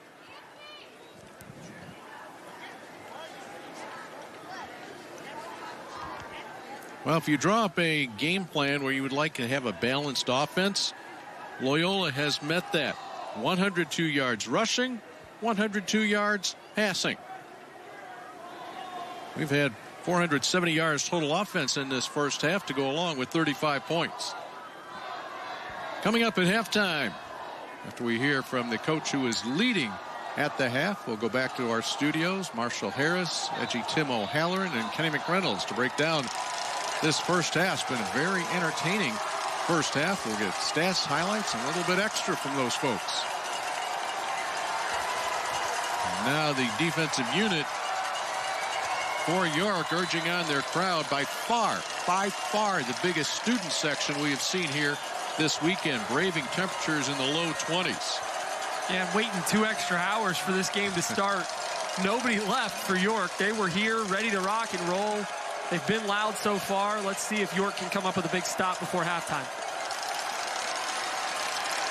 Fitzgerald out of the pocket. On the run. Great coverage downfield. Knocking the ball away for York was Riggins Cole, number 19. Yeah, that's a really good job by Cole. I noticed that York had gone to their nickel package. They had put an extra corner or safety in the ball game, and that's a nice job there by Cole to break that ball up, going for Loftus. It's now 3rd down and 9.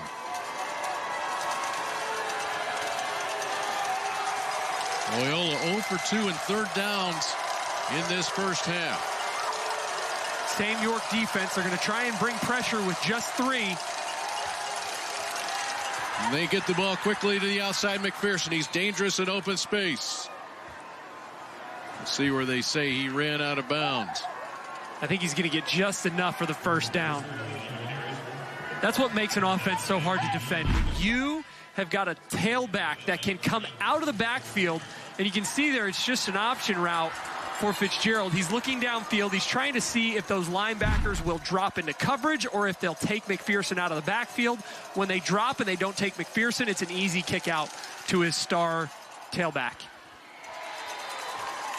Up a little high there on the sidelines, working to get those sidelines, and it's Radenberg that takes hit and is driven out of bounds by Eddie Sika.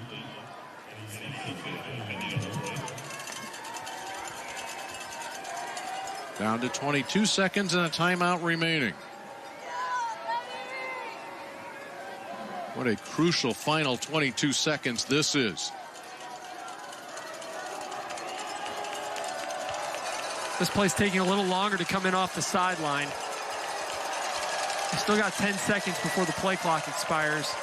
They do have 1 timeout in their pocket. Let's see if Coach Deschereaux is going to need to use it. Fitzgerald has to pull it down.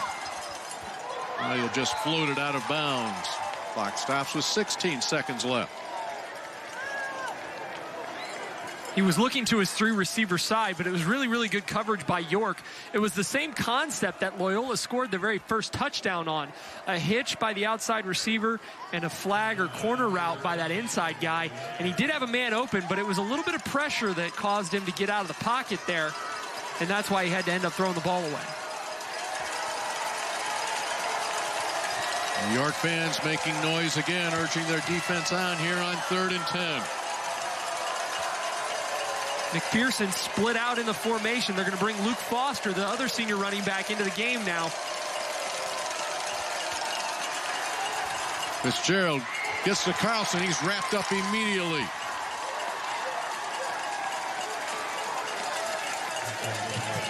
And Loyola trying to get to the line quickly. They had a timeout remaining, and they will not use it.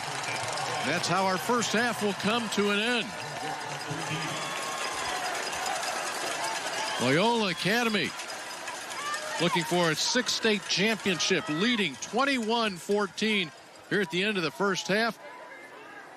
Some of the stories of the game, you've got Drew McPherson, you have Ryan Fitzgerald, Bruno Masso, and then maybe the biggest story, at least that could have the biggest impact, Jimmy Connors out with an injury for York, the outstanding two-way player for the Dukes. Yeah, after a 74-yard touchdown run to start the scoring for York, what an outstanding job by York to stay in this football game and to answer after Loyola had 2 scores to go up 14-7.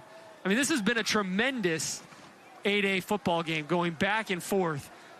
And give York a lot of credit on that very last defensive stand. Loyola was trying to score to get this to a 14-point lead before halftime because they know York's going to get the ball to start the second half. But, man, the Dukes have done an outstanding job on defense and offense here as well.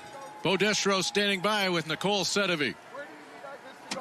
Thanks, guys. Coach, Drew McPherson has 2 touchdowns for you out of the 21 points that you put up. He's approaching 100 yards on the ground. What did you think of his play through the first half? You know, Drew's a gamer. He's doing what he's been doing all year for us, making plays. And Bruno Mazzel and the York team gets the ball to start the second half. He's been good on the ground. He has 132 yards rushing. He also has a touchdown. What's the key to stopping him?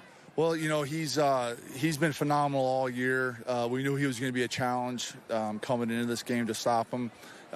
We just had to make some adjustments, and we got to tackle better. So it's pretty simple. Thanks, Coach. Yep, thank you. All right, over to the boys in the Chicago studio. All right, thanks so much, Nicole. It is a 21-14 halftime lead. Loyola in control, but York doesn't get the ball to start the second half. A great, entertaining, and a close first half from these two teams today. Yeah, I still think the flow of the game is for Loyola because you know that York likes to speed it up, especially because Massel is a track star as well as a quarterback. So I still think this is the type of game that Loyola wants, but you have to remember McPherson looks great, 2 touchdowns, 86 yards. You know, and again, for York, you lose a kid like Jimmy Connors, you're not losing one starter, you're losing 2 starters and 1 young man. Impact player on both sides of the ball. That being said, Kenny, I kind of agree with you. You get the feeling that York is hanging in and hanging in and hanging in, but boy, you just want to see them get some kind of momentum to start the second half. Yeah, and Fitzgerald, 117 yards, 2 touchdowns, and they're attacking the sub that came in for Connor. So look for them to continue to attack that sub. All right, it'll be interesting to see just what kind of adjustments are made on both sides. As again, this is a touchdown game to have, very different from some of the games that we've seen all weekend long. But hey, what do? We try to be like Vanessa Williams. We try to save the best for last. Coming up on halftime, we will show you the highlights from this one. Plus, we will take a look at the stats, a closer look. It is the 8A title game right now. Loyola at the break. They're up 21-14 on York. Attention high school students. If you're tired of hearing the same old college debt story, we've got an exciting alternative for you. Join the Mid-America Carpenters Union and let your career dreams take flight. You can earn great pay, enjoy no-cost health insurance, and secure a stable retirement, all with no college debt and an elite career that's here to stay. It's time to build your future your way. Ready to carve your path to success? Contact the Mid-America Carpenters Union today to learn how you can unleash your potential. You know what it's like to watch a winning team. Now it's your turn to be a part of one. The Illinois State Police is recruiting for our next cadet classes, and you could be our MVP. Protect the public, help those in need, and make a lasting impact in your community. Our mission, your future, higher purpose, higher pay. Starting pay is at $90,000 with incredible benefits package, including a take-home squad car, tuition reimbursement, paid leave, and more. Join the team that makes a difference. Apply today at IllinoisTrooper.com. Epic Black Friday deals at Menards are back. Pick up this 12-volt cordless drill kit for only $9.99. Get a dual-head LED work light with tripod for just $14.99. Secure big savings on a 4-pack ratchet strap set, now just $4.97. Or snag these giant 54-inch snow tubes for only $9.99 each. Hurry in for best selection. Don't miss out. These deals won't last long. Save big money at Menards. Imagine going from the classroom to the big stage. This territory, this place, our home, isn't just for learning, but for understanding the very power of what imagination actually means. A place where you can go from player to coach, from the ground to the sky. So close your eyes, envision the roar that is a spirit of thousands of salutes. Capture this moment and go forward together. IHSA, committed to keeping student-athletes safe. Through educational initiatives and national partnerships, we're going the distance to develop safer protocols for our teams. Plus, we continue to improve scheduling and conditioning to reduce injuries from preseason through each state championship. 31 sports, 350,000 student-athletes, and one goal, player safety. The IHSA, the future plays here. Halftime here on the IHSA television network alongside Kenny McReynolds, Edgy Tim O'Halloran. I'm Marshall Harris. It's a 21-14 Loyola lead over York in the AA state title game. Let's show you how we got to this point. Great game so far. Early first quarter, York, after getting a punt, it's Jimmy Connors setting the tone 74 yards to the house. Yeah, once he got around the corner, nobody's in the screen. Look, nobody in the picture. Great blocking by the Dukes. Looks like he's out for the game, though. Big loss at linebacker and running back. Meanwhile, 7-0 until Ryan Fitzgerald finds Will Carlson to even things up. Again, you mix things up, run and pass. Really nice pass to get things going for Loyola. And then more from Ryan Fitzgerald, this time dumping it off to Drew McPherson. He's been a man. Yeah, McPherson's been a man. 86 yards, 2 touchdowns, 1 rushing, 1 receiving. Just a nice, simple swing pass out to him. But he's so big, so strong, so fast. He's hard to bring down. Sure, he's a linebacker in college. Just saying. Just asking. Yeah. Well, he can do both. Looks pretty good. Looks like he signed up to play safety at Iowa, so we'll see how that works out for McPherson. Meanwhile, we have a serious game on our hands here, something we haven't said necessarily every time that we've come back from Hancock Stadium. But in this one, what do you like about Loyola? Remember, they're just a half away from going three-peat and following the steps of 2 other teams who have already done that today. Well, I think Loyola's going to have to win this game on the defensive end. I don't think you have to worry too much about scoring. You have to stop Bruno Massel. That's what you have to stop. Loyola for years has been known as linebacker high school because John Holisek, of course, was their former coach. He played in the NFL as a linebacker. He is now back coaching the linebackers at Loyola. So I think their linebackers, their defense is going to have to play a big, big role. For the Dukes, I mean, I think it's pretty simple. You need to come out and get something done on this first drive. Kenny, how many times have we seen Loyola get the ball early in the second half and put an 8-9-minute drive together? I mean, it's textbook. You got to take that away from Loyola. And we talked about controlling time of possession and pace of play. That's what York has to do right out of the gate. And the great thing for York is that they get the ball first. That's going to be really crucial. Yep. That's the thing. They deferred, which was very smart on their part. Do you feel like the York Dukes have a chance here to get something done long-term against this Loyola defense, or are the adjustments going to be difficult in an uphill battle for them? I think adjustments are going to be very difficult because this defense is so good. But that said, Massel is still an exciting, quick quarterback. And if you give him a little room, he's gone. Missing Jimmy Connors. That's a big part of that offense that you're not going to have in the second half. Duda, definite quality running back, but a different kind of running back. So we'll see if York can fill that void. Jimmy Connors didn't have much of a presence in this game, but he did make it felt on that one big play. We'll see who fills the gaps, fills the void for the York Dukes. In the meantime, we'll come back, take a look at some of the statistics from this one. Right now, 21-14 at the half in the 8A title game. Loyola on top.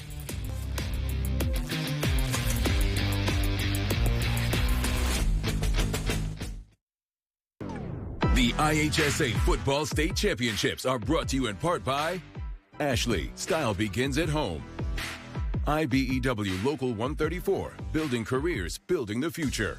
Northern Illinois University, where your future is our focus. Visit niu.edu. Chicago Roofing Contractors Association, Chicagoland's best value, best roofs all year long. And Local 17 Heat and Frost Insulators. Energy is your #1 cost. Ashley's Black Friday deals continue this weekend. Today through Monday, shop incredible doorbusters starting at just $1.99. Plus, take 25% off your entire purchase. The best Black Friday furniture deals are only at Ashley.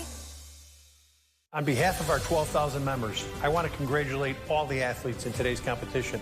I am Don Finn, the business manager of IBEW Local 134, representing the unionized electricians of Chicago and Cook County. Local 134 offers you more than just a job. It offers you a career. Our future is brighter than ever. From building solar fields to constructing data centers to shaping Chicago's skyline. Join the most diverse workforce in the building trades. Building careers, building the future. IBEW Local 134.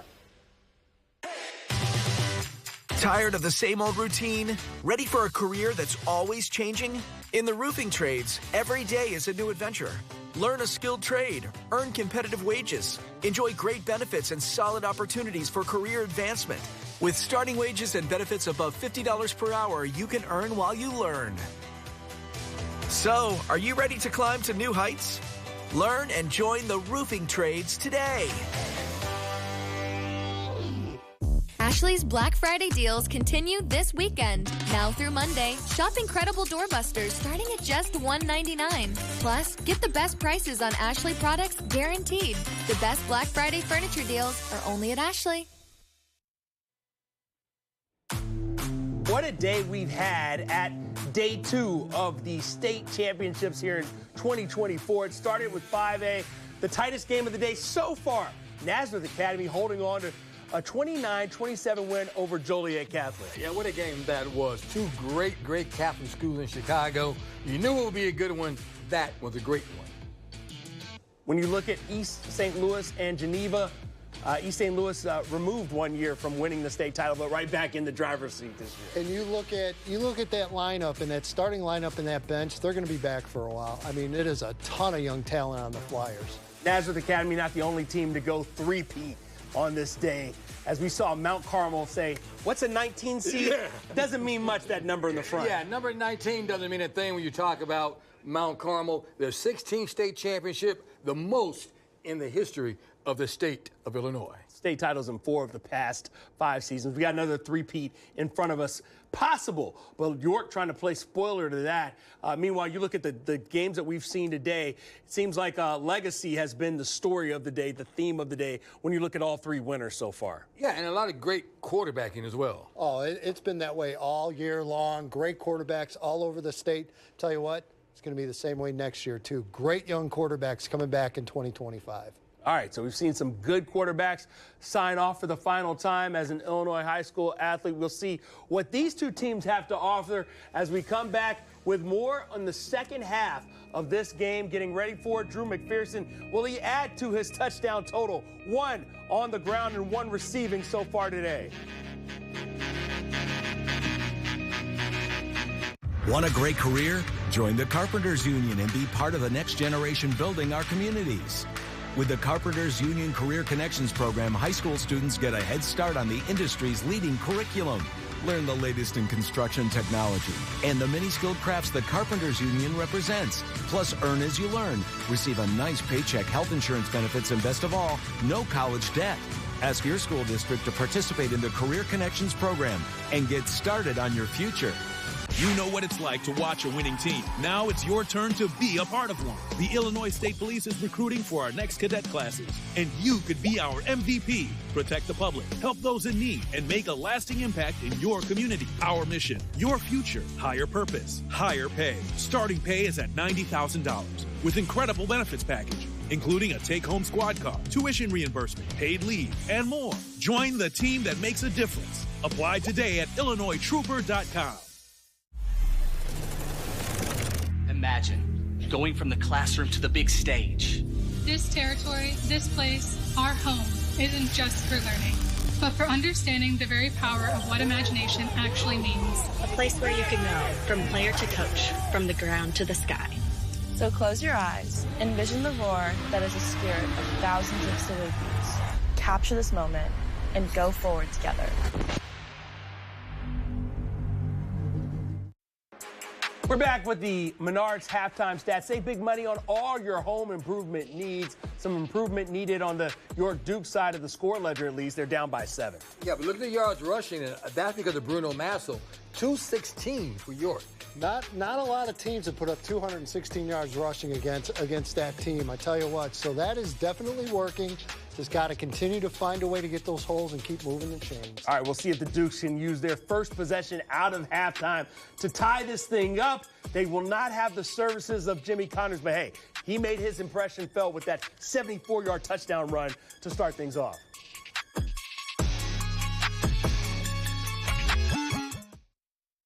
Ashley's Black Friday deals continue this weekend. Today through Monday, shop incredible doorbusters starting at just $1.99. Plus, take 25% off your entire purchase. The best Black Friday furniture deals are only at Ashley. Is college not what you thought it was going to be? Here's an opportunity to work with your hands as well as your mind.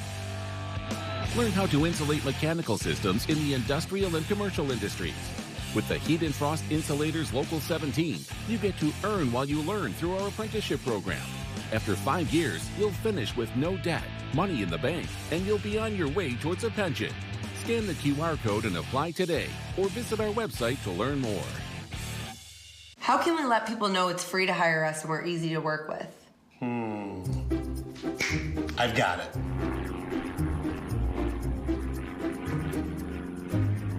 Well, there goes our ad budget. At Burger King, we flame grill our burgers. Why? Because that's how it should be done. Hot, juicy, smoky, flame grilled, and made your way. This weekend only, get a free Whopper Jr. with a $1 purchase, only on the BK app.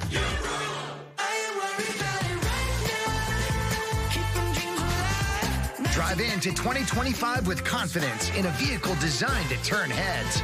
Premium comfort, bold design, and 2 years of limited maintenance included. Plus, with our industry-leading warranty, you're covered for the road ahead.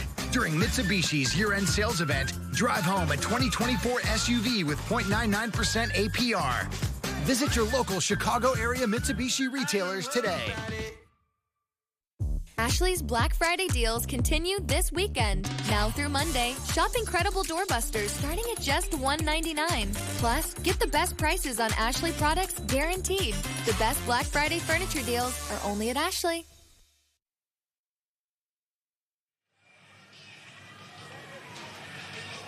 Just moments away from starting the third quarter here in your 8A state championship ball game, and it's a tight one. 21-14, Loyola Academy on top of York. And we appreciate you staying with us here. It's a little bit later than you may have imagined, but you're getting a good one right here. Dave Bernhardt, Chris Highland. And Chris, you know, you take a look at Loyola. We've talked about him in the pregame. We've talked about him during the game.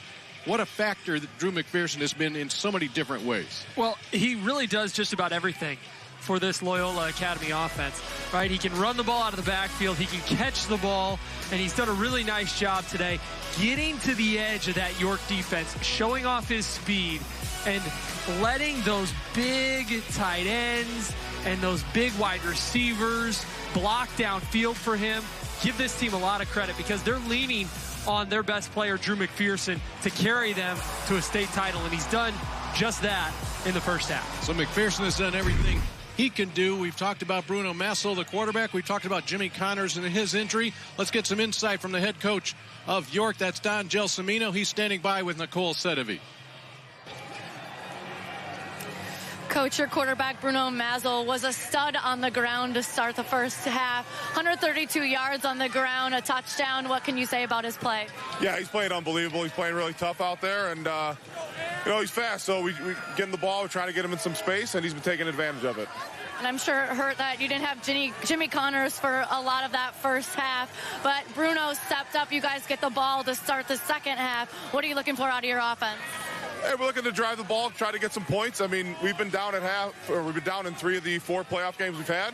So we're comfortable being in this situation, and we'll see what happens. Thank you, Coach. Good luck. Absolutely. Thank you. All right. Thank you very much, Nicole, as both teams getting ready for the opening kickoff. In that first half, York with 8 first downs. He's going to talk about Bruno Massel. Well, he's responsible for 7 of them, either running or throwing. And Chris, you have an update, if you will, to the condition of Jimmy Connors. Don't think we're going to see the two-way senior coming back. Yeah, no, I looked for him as we came out of halftime. He's on crutches, no helmet, no cleat on that right foot. So after that big 74-yard touchdown run to open up the scoring, he went down on their next possession offensively. He fought through it. They taped up that ankle and that foot. He tried to fight through it for as long as he can, and on his very next carry, just would not come off the turf. So Connors is going to be on the sideline for the rest of this game. So the question becomes not only offensively, but in particular defensively, how does York replace a guy like that? Not only a physical, but emotional leader on this Dukes team. We'll start the second half. Zeman, ball high in the air. Still hopping inside the 5-yard line. Helm with it there. He's in trouble. Helm trying to find any type of opening, and it's not going to happen. So Zach Zeman put it high, put it a little bit short. The wind may have taken it just a bit, and now the York Dukes up against it.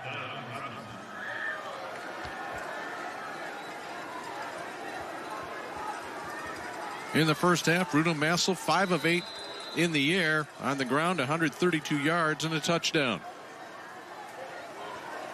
Now, if I'm York, you got to try and get Duda going as well here on this very first drive, because you can't become too one-dimensional, and they can key on Massel's running game. Well, there's your call. Duda will get it first. Duda gets it out across the 15. A little bit of breathing room there for Henry Duda. Only 4 carries in the first half. There is the look of Jimmy Connors. That's what you needed out of Duda if you are York on that very first play. He's a 1,000-yard rusher himself.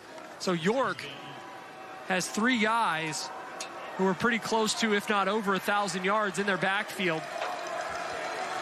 So you got to get Duda going here to be a good complement to Massel, who's in the backfield by himself here on second down. Henry Duda, the junior. Massel will keep it, however. Massel wrapped up, and it will be a loss of yardage. Bring up a 3rd down and long.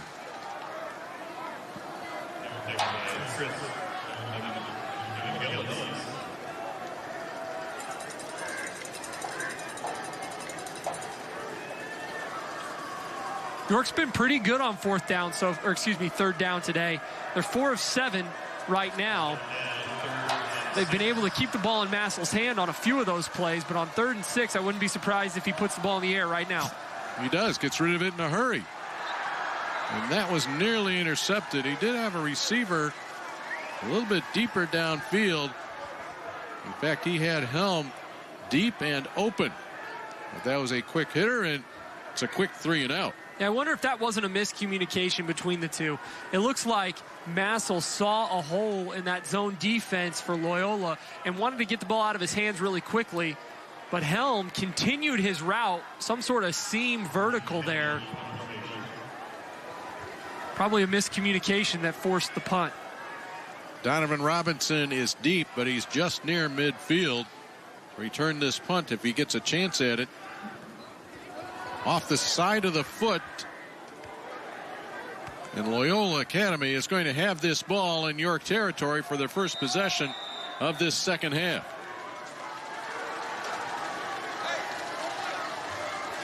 Ryan Fitzgerald, senior quarterback. We mentioned he was injured earlier in the year with a hamstring injury, back full strength.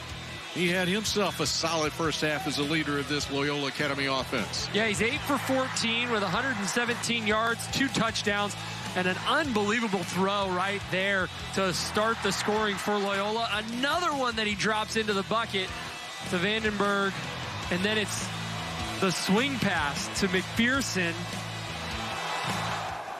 Does a really nice job of getting the ball into his playmakers' hands. That's what he's been good at his entire career, and he continues to do that tonight for the Ramblers. That time he got it into McPherson's hands with the handoff. York defense clamps down. Here are those numbers for Ryan Fitzgerald.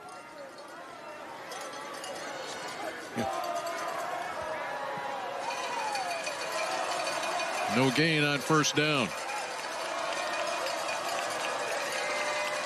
From the York 47. Cranks it up. Bradenberg is there. He's grabbed. Enough for a first down as he gets to the 35-yard line.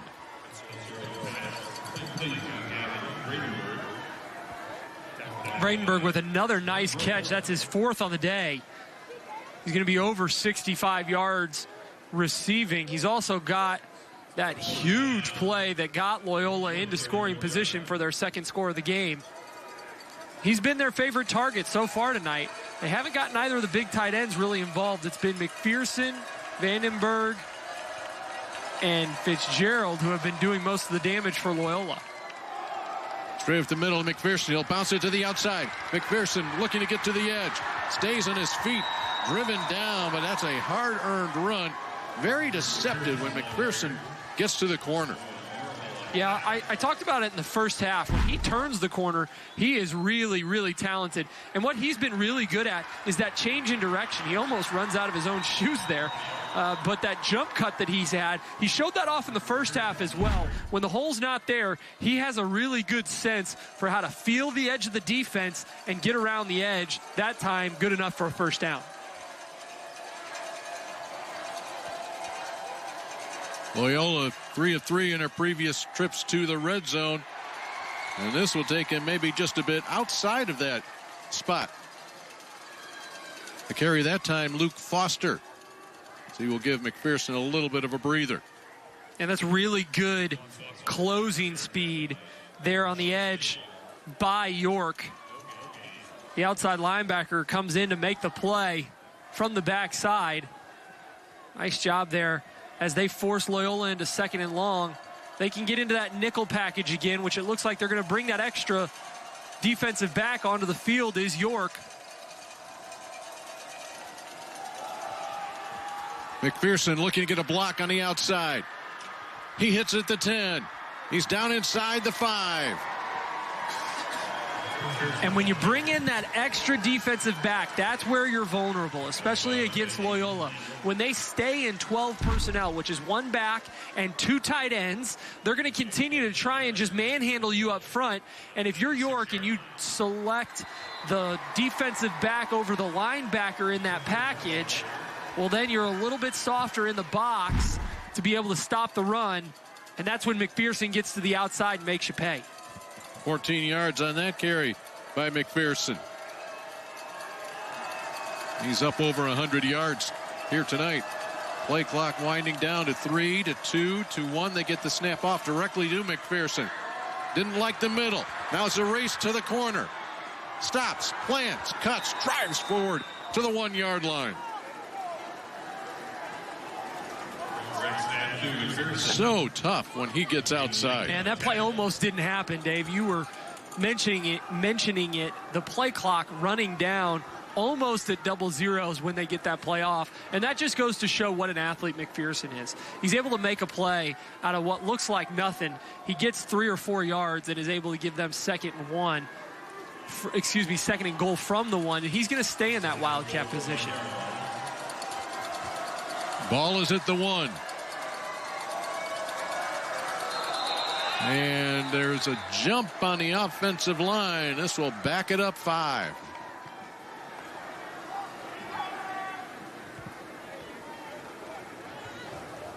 The call being made by the False start, number 64 Loyola. The 5-yard penalty. By the defense for York.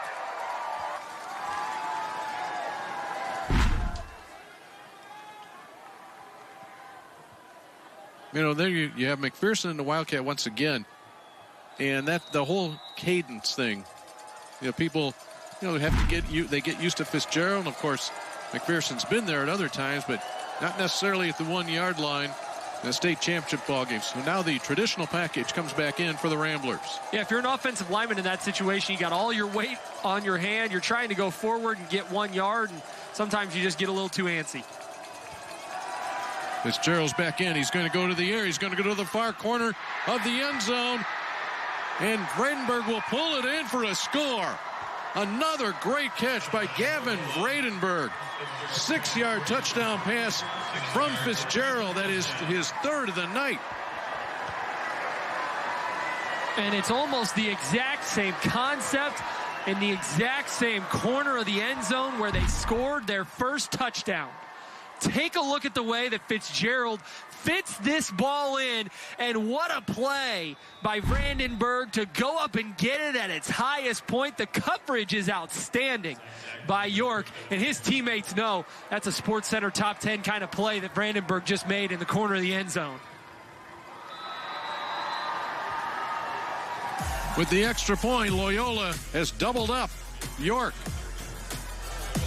Gavin Vredenberg has been a key factor tonight. Fitzgerald finds him for a 28-14 lead.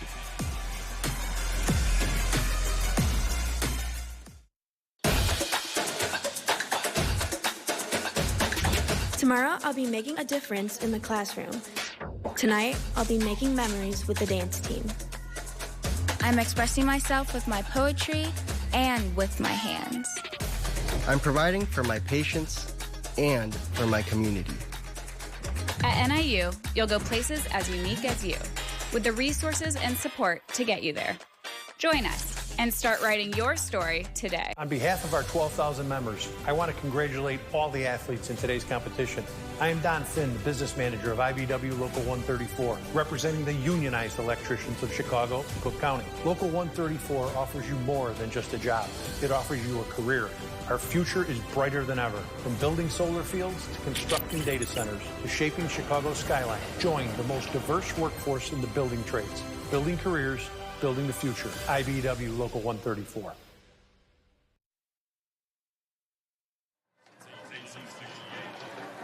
We've seen some great performances on the field this weekend for our 8 games of the state finals in wind chills in single digits, but the greatest performance have been our crew. How about our camera operators on the field, up and down the sidelines in this wicked weather? You can go high as you want. We'll find somebody there. There you go.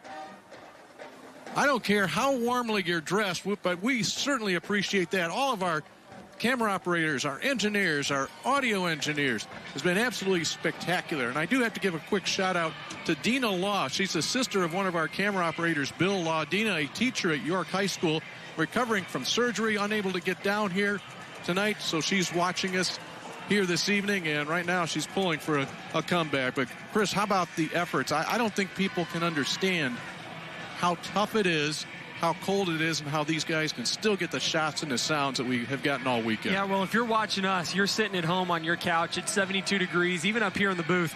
We've got it really nice up here, Dave. We can't complain. But the folks who have been giving you these shots of the amazing football that we've had on Friday and Saturday, those are the people that we have to give a shout out to, because you're right. It's not until you spend 8 hours out in that cold that you understand just how bitter it is. Your hands stop working. Your mouth stops working. Your feet are frozen. And those guys and gals have not complained in the least bit and have done a great job of putting on an unbelievable weekend of football here for fans in Illinois.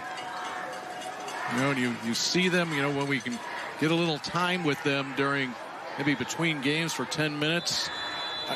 Nobody is complaining. Everybody, they just do their job. I can't tell you how impressed I have been with our crew this year. Our producer in Detroit, Joe Nicola, outstanding. The rest of the folks in Las Vegas, all around the country here to bring these games. Massville, 25. Nearly gets through. Those feet are some of the fastest feet you will see. I talked about it at the end of the first half. but I don't know how many more times they're going to have to peel Massel off the turf himself. I mean, York's going to have a problem here if they continue to run this kid, because, I mean, he is taking an absolute beating, but, man, is he a warrior. He continues to get up after every hit, and he just doesn't complain. He continues to carry the ball and carry the load for this York team. He's going to try and battle them back into this game himself if he can. Took a hit from Charlie Pryor right there. Here's Henry Duda. He is stood up and driven back by Tommy Ghislandi. Also a shout out to Paul Dubray, our director. And the other part of this, you know, with Paul and all the other crew, the graphics and the audio, is this isn't like you watch a game, it's one game, and a crew does one game. This is 4 games in a day. The games start at 10 o'clock. The day for all of our crew starts well earlier than that, and it will go late tonight to break down everything. So the concentration level is unbelievable. We have to concentrate for 2 games. That's it. Well, and most of our crew was here setting up on Wednesday. Yes. I mean, even before the Thanksgiving holiday, a lot of our crew was here working hard to make sure that they put on the best show that they could for our fans, and, man, they've done a tremendous job. And that will draw a flag there on the right side of that offensive line. Prior to the snap, false start, number 87, York. The 5-yard penalty will We're remain talking about Bruno Massel, the quarterback, and how he's taking a beating. How about his dad? He's an announcer for the NHRA, the National Hot Rod Association. So a little bit of announcing in the Massel family. I'm assuming he's going to get a good look at his son here in this championship ball game. First time York has ever been and played for a state football title. Town of Elmhurst came out strong. The student body, really impressive. Massel throws this one up and looking for a flag. Will they get it? Nope, just an incomplete pass. And the York fans, those folks from Elmhurst, not too happy. Quinlan Hughes was the intended receiver. That happened right in front of the York bench. We're going to take another look at it up here. It certainly looked like they had a hand on the arm. I don't know. It's tough to tell there. It's a bang-bang play. Not sure if it's just incidental contact. He does get a little bit of a shove, but is that after the ball is there? Tough to say. York certainly feels like there was enough contact for a flag. That was Mac Mendoza on the coverage. This one is high in the air, and it comes down into the hands. Almost a fair catch called by Simon Kodowski. But a long completion puts the ball in Loyola territory. A miscommunication by Loyola leaves a wide receiver, and they're lucky that that ball was underthrown a little bit by Massel, because Kodowski had nobody within 10 yards of him when that ball gets let go. But it looks like Massel knew that he had to get the ball out of his hands and was even fumbling for the laces on that football. Maybe that's why that thing floated in the air for a little bit, but a nice job by him to come down with that football. Duda will bounce off one tackler. He stays alive, and he'll take it to the 32-yard line. Henry Duda with positive yardage.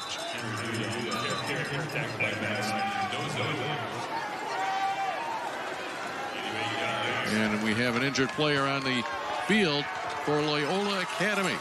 I'll bring the York Dukes to the bench.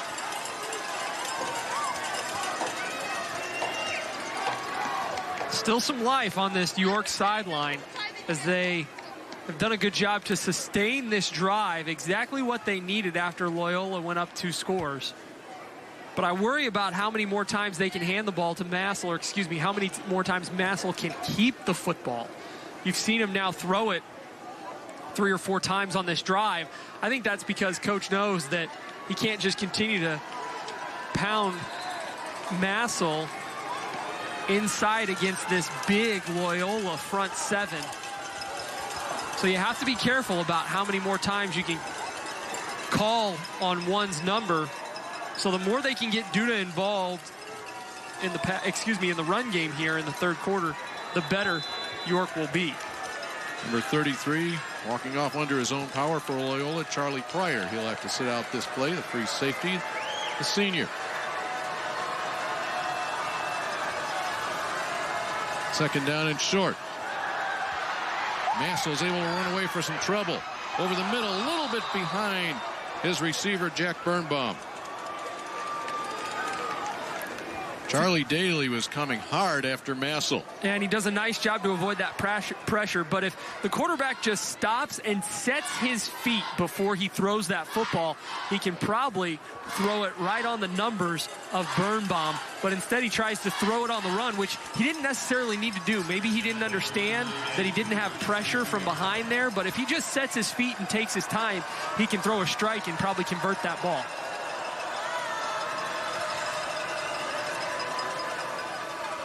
Looking for a couple of yards here. And the decision may have been better to go inside instead. Duda comes outside. Big loss on the play in a crucial situation. Yeah, I think Duda knows it too. He's got a tight end out blocking for him, but you also have a D tackle that slid off of the block of one of the offensive linemen there. That was Kai Calcutt, who was chasing down Duda. York feels like they got to go for it right now on 4th down. It's 4th and 9. They need a big play. Came up short on their last 4th down attempt. Massel does not see anything. Now he just chucks it up. The ball floating and nearly gets it to Fenton Helm. Wow. And that sigh that you heard is the Loyola Academy fans when they realize how close that came. You're not kidding, because this is the kind of play that can turn the momentum of this game on a dime. If Massel converts that, oh my goodness. What could have been for York? Instead, Loyola dodges the bullet, and they've got the 2-score lead with 3:28 to go in the 3rd quarter. Every year, the Whiffles family celebrates the season the best way they know how. And every year, they add a little something new. After all this time, you'd think all that extra work put into every last detail would get old. Well, think again. Whiffles Hybrids. Season's greetings from our U.S. farm family to yours.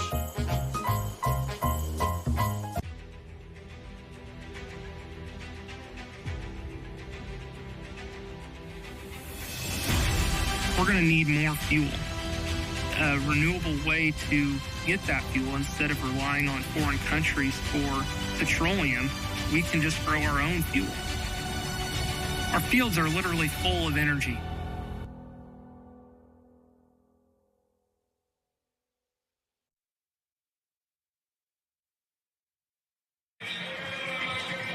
Wrapping up a full weekend of championship football, we're also wrapping up the celebration of the 50th anniversary of championship football for the Illinois High School Association. And this is what it looked like back in 1974. It's Flanagan claimed that 1A championship. Decatur St. Teresa followed. Your Class 2A champions. In 3A, West Chicago. And then in 4A, Rockford East picks up the state title. And these are all first-timers. First year, Glenbrook North. 1974, the Class 5A champions. And that's what we were sitting with, the 5-class system. And that was back in the day where there wasn't all the playoff points. You had to win your conference to get into the state playoffs.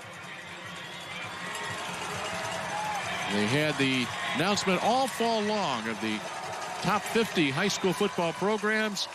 This weekend, Mount Carmel was announced as the #1 football program as a vote of media members, coaches, various other individuals. Loyola Academy landed in the 9th spot. The top 50 football programs in Illinois over the past 50 years. It's really a very interesting list when you take a look at it and how it shakes out in the large schools, the small schools. A lot of work went into that. Yeah, it's a great celebration of the history of the state championships here in Illinois. We've got some great tradition. We've got some incredible programs, and nice for them to be honored, and a lot of them on display here this weekend in Normal. You have your East St. Louis's, your Joliet Catholics, Loyola. Lena Winslow is here. Fitzgerald gets the ball out, space McPherson again. He heads to that sideline. Nice tackle out in front. Getting a hand on the ankle of McPherson is Aiden Link, number 3.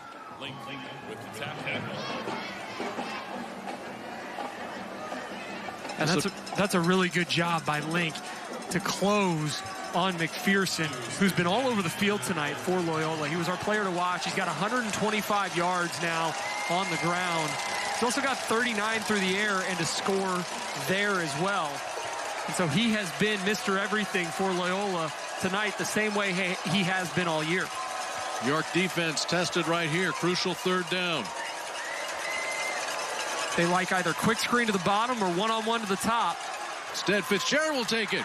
1st down and more. Ryan Fitzgerald on his feet all the way down to the 32-yard line. 1st down, Ramblers. That's a break-in tendency for Loyola, and York knows it.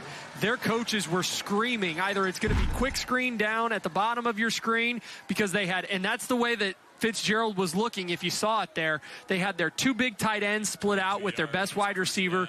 They also had a one-on-one matchup at the top, and instead Fitzgerald finds the seam and runs the quarterback draw. That's a break-in tendency and a really good play call there from Loyola in a crucial situation. McPherson, the right side. Tough sledding, but he's inside the 30-yard line. 1 touchdown scored in this quarter. That was the 6-yard touchdown pass from Fitzgerald of Vradenburg that takes us to our lead for the Ramblers, 28-14.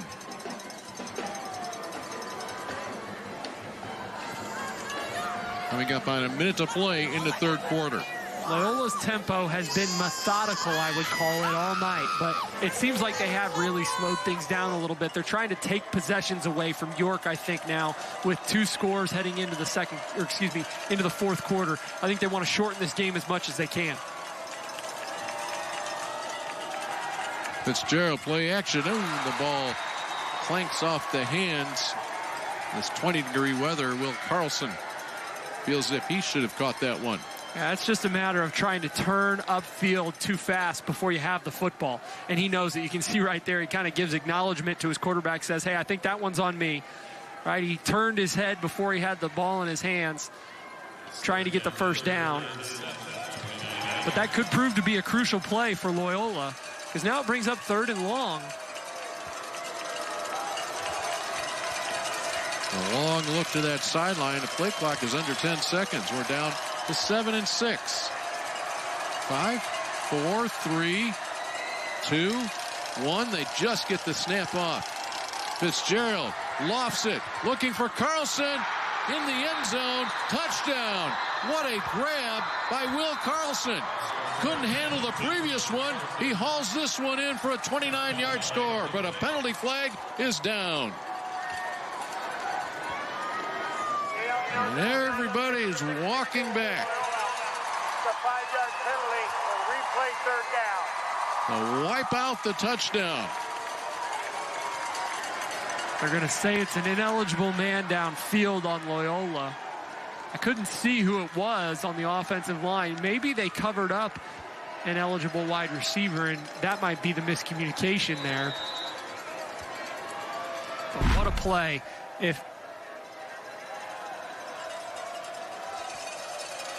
Oh, yeah, it's a run-pass option. That's what it is.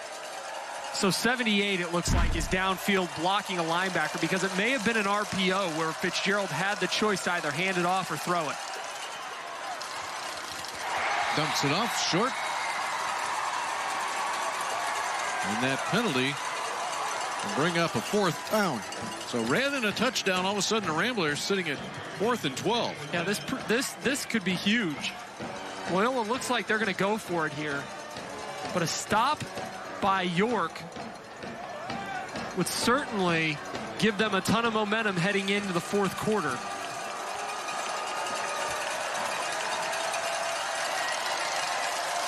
Which direction will the Ramblers go? Over the middle. Complete. 1st down. And the drive will continue in the waning seconds of the 3rd quarter. I have been waiting for Brandon Loftus to make a big play tonight.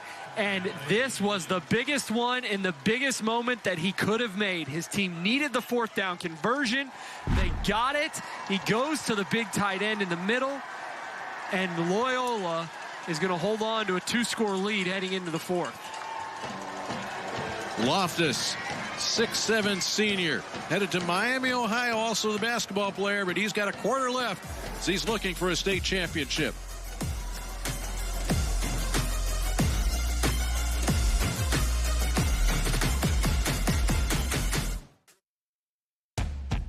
Is college not what you thought it was going to be?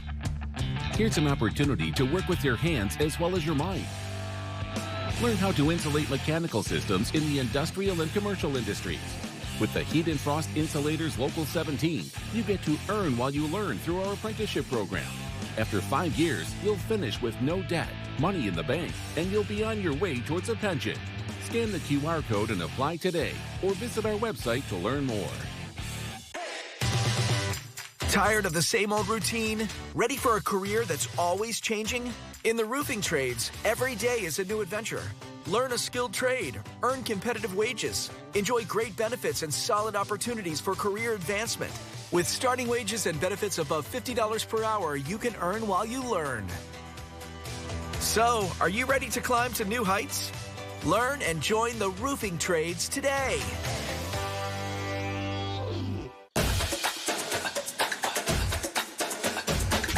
Tomorrow, I'll be making a difference in the classroom. Tonight, I'll be making memories with the dance team.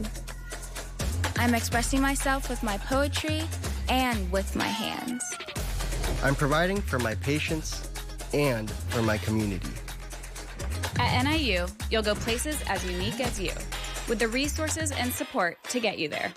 Join us and start writing your story today. On behalf of our 12,000 members, I want to congratulate all the athletes in today's competition. I am Don Finn, the business manager of IBW Local 134, representing the unionized electricians of Chicago and Cook County. Local 134 offers you more than just a job. It offers you a career. Our future is brighter than ever. From building solar fields to constructing data centers to shaping Chicago's skyline. Join the most diverse workforce in the building trades. Building careers, building the future. IBW Local 134.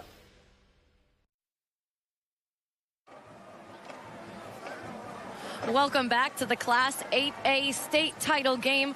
Earlier this week, York coach Don Gelsomino shared his and his son's personal health struggles with us, and it was a message of hope. Coach Gelsomino, who was diagnosed with Hodgkin's lymphoma, and his 7-year-old son Trey, who has a genetic disorder, are both cancer survivors. The Dukes coach happily reported his son is doing great, and if you're watching the game closely, you'll see him running around ISU tonight. Coach Gelsomino said the experience gives you perspective on life and living, and it comes out in his coaching. He says he simply just loves football. He loves seeing his kids succeed, and he is having so much fun. He tries to bring that out in the players, too, because you never know when it's going to be over. He tries to live every day to the fullest because of that. So kind of him to share his story and that message with us, guys. Great story, Nicole. Thank you very much. Final 12 minutes of this 8A championship ball game. Fitzgerald trying to pick a hole. He'll come up just a bit short, but he's inside the 5-yard line. Well, we haven't seen him run very much tonight, but that's a guy who looks like he's fully healthy. Not nursing that hamstring really anymore. Nice run there by Fitzgerald to get inside the 5. Loyola can get a first down if they get inside the 2. But I wouldn't be surprised if they hand the ball here to McPherson and try and finish this thing off right now with a statement.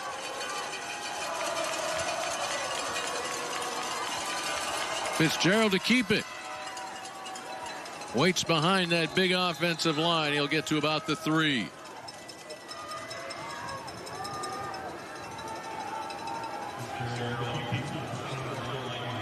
Third down, maybe a yard to go, a little more than a yard.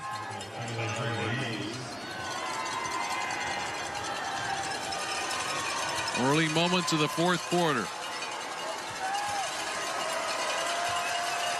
Here's the 10th play of this drive. McPherson, he'll go in. Touchdown, Ramblers. Tonight's fourth quarter touchdown is brought to you by Southern Illinois University Carbondale. Imagine the possibilities. McPherson, his third touchdown of the night, the second on the ground.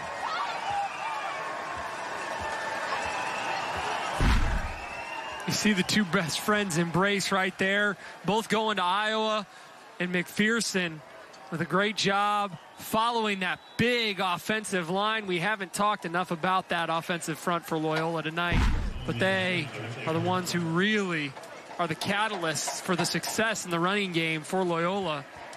They just tower over some of their opponents, and they've done a really nice job opening holes on this winning streak for the Ramblers. And with that kick, the lead grows to 35-14. York scored first in this ball game. They've been outscored 35-7 since then. Workmanlike drive for the Ramblers. Took 4 minutes and 40 seconds, covered 61 yards in 10 plays. And if you're just joining us, Loyola bidding for a three-peat. We've already had Nazareth Academy and Mount Carmel accomplish that feat. Mount Carmel, by the way, with its 16th state championship. That's a state record. Loyola looking for its 6th title to go along with 4 second-place finishes. Last team to win 3 straight in 8A was Maine South in 2008 to 2010. The Ramblers have this well in control right now.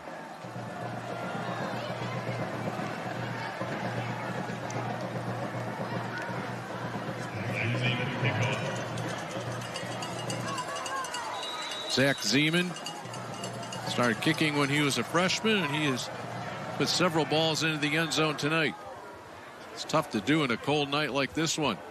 Helm will take it, just stays inside that goal line. The coverage team is down to keep York from the 20-yard line. Full days of football. Start at 10 o'clock on Friday morning. State championship 8 classes to crown, and this is how it played out. A lot of big numbers there in day one. Althoff from Belleville defeated Lena Winslow by 43 points, 57-14. Then Chicago Christian, dominating performance against Maroa Forsyth in 2A. Montini did the same to Monticello in the 3A championship, 49-8. Then DePaul College Prep closed it out last evening with a 40-6 win. Nazareth Academy goes 3 straight with a 2-point win over Joliet Catholic Academy. East St. Louis by 20. Mount Carmel by 21. That's the margin we're looking at right here with Loyola on top of York.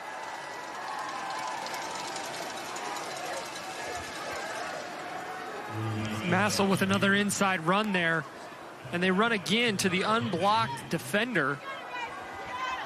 That read play, Loyola has made some adjustments on in the second half and done an outstanding job of defending that play here in the last 2 quarters.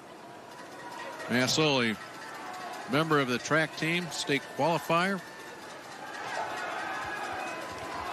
They'll throw it down the middle of the field. There is contact. The ball is incomplete. There was contact away from that pass.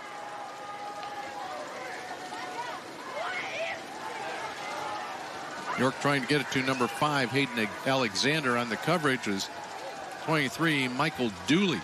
Michael Dooley's dad on the coaching staff, Mike Dooley. And back to Massel.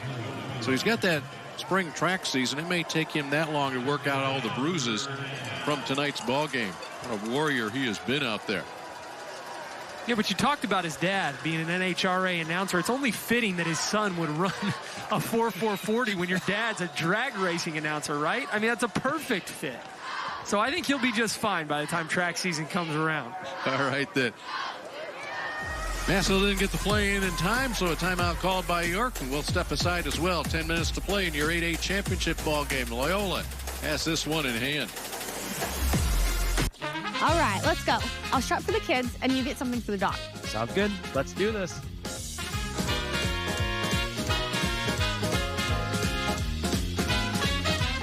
Whether you're shopping for gifts or something for yourself. Don't forget toys for the dog. Rush in for Black Friday deals at Menards that everyone will love. Because when they're gone, they're gone. Save big money at Menards. Imagine going from the classroom to the big stage. This territory, this place, our home, isn't just for learning, but for understanding the very power of what imagination actually means. A place where you can go from player to coach, from the ground to the sky. So close your eyes, envision the roar that is a spirit of thousands of Salukis. Capture this moment and go forward together.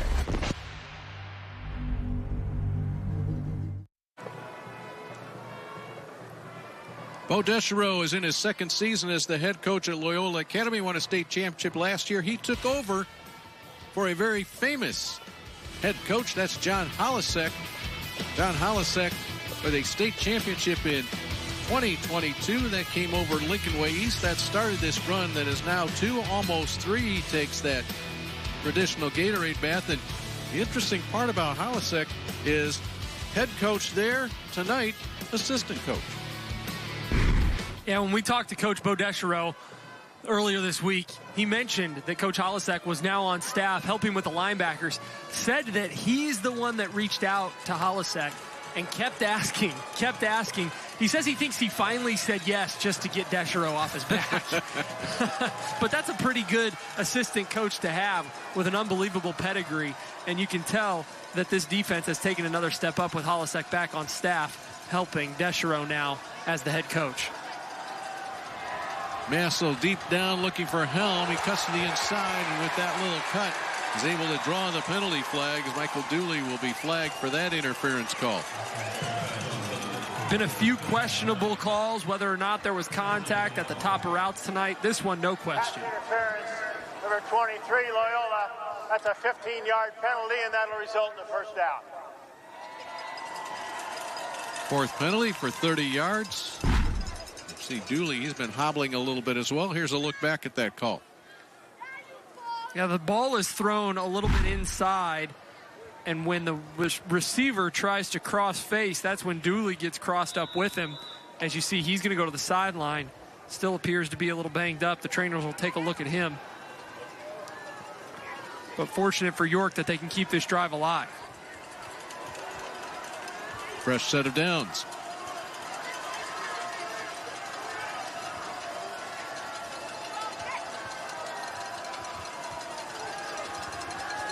Massel's able to plant and throw, and that one's batted away. Excellent defensive coverage. And credit to Charlie Pryor. He was all over Hunter Stepanek. That ball thrown a little bit behind Stepanek, and Pryor's there step for step. Loyola's secondary can really close. You see the patience there by the safety as he does a good job taking his read steps, watching the play develop, and then jumps the route at the exact right time.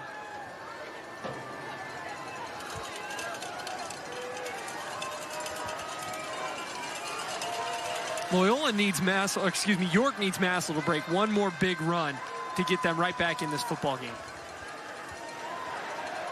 He will have to do it out of a scramble, and he will not be able to score it away. You know, they've somewhat taken that out of their play calling here in the last, quarter and a half. Yeah, they know that they're trying to chase points, and so they're trying to put the ball in the air a little bit more. And when they become one-dimensional, they're an easier team to stop.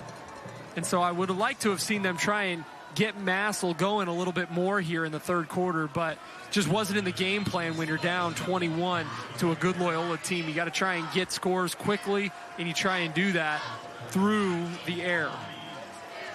15 pass attempts for Massel tonight. That was the first sack of the senior.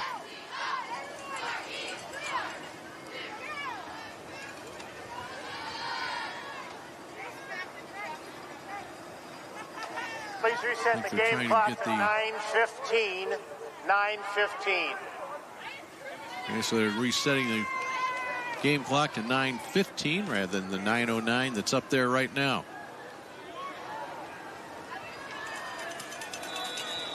Looking for 17 yards here on third down.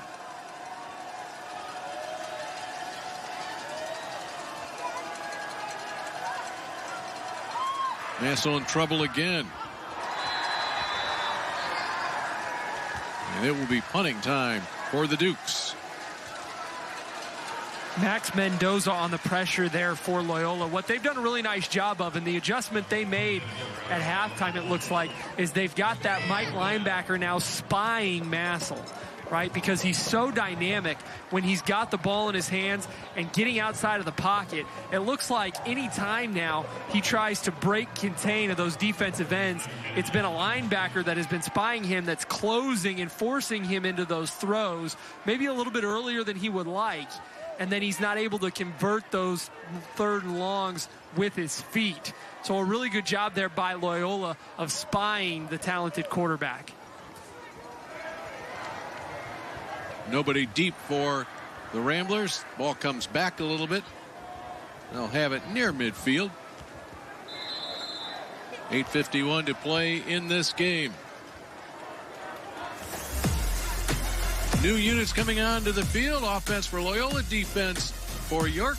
We'll take a break and be back right after this. Coughing and throat feeling sore? We've got medication to get you out the door. Earache, pink eye, bug bite, or rash? Our wonderful staff will treat you in a flash. What about sprains, strains, and minor fractures too? Don't worry. Our x-rays reveal what's hidden from view. Need care after 9, 10, or 11? Our virtual care's got you 24/7. OSF on-call urgent care, in person or virtual. We're always there.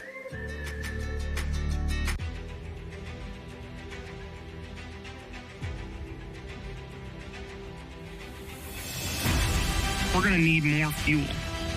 A renewable way to get that fuel instead of relying on foreign countries for petroleum. We can just grow our own fuel. Our fields are literally full of energy.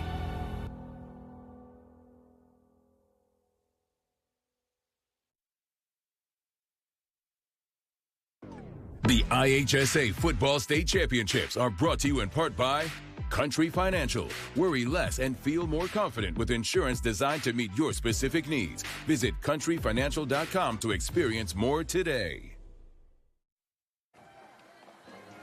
With 8:51 to play, it's now time for the Menards Play of the Game. Save big money on all your home improvement needs. We didn't have to wait long for this. In the first 4 minutes, this is Jimmy Connors. He'll bust this for 74 yards and a score. Yeah, I mean, it sent that York sideline and these York fans into a frenzy when the Dukes went up 7-0 on the big run by Jimmy Connors. Now, the storyline has been that since that play, he went down with an ankle injury. And that just kind of devastated, I think, York offensively and defensively, losing one of your emotional and physical leaders on the field. They've done a really good job trying to stay with Loyola best they can, as you see Connors on crutches on the sideline. They've worked hard to keep Loyola in check, but at the end of the day, Loyola just too big and too physical.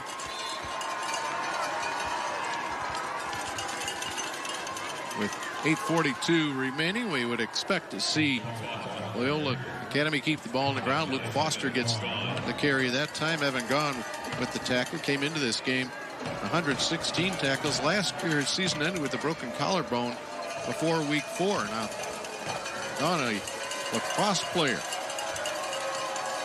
He really feels like lacrosse and football combined very well, complement each other. Agility, grit.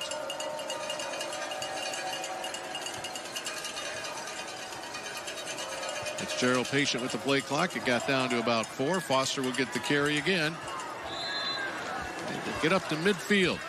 Hey, kudos go to Illinois State University, the football team today, winning first round of the playoffs, defeated Southeast Missouri State by a score of 35-27. And what's significant about that, Chris, as a former Redbird, you're a happy guy, but the idea that not only do they advance into the playoffs, they gave up a home game this weekend for that. Here is your final score. Moving on to the second round. They'll be at UC Davis next week. They played on the road so that the state finals would stay right here. Brock Spack, the head coach, was very insistent upon that this is where the high school tournament, the high school finals deserve to be played.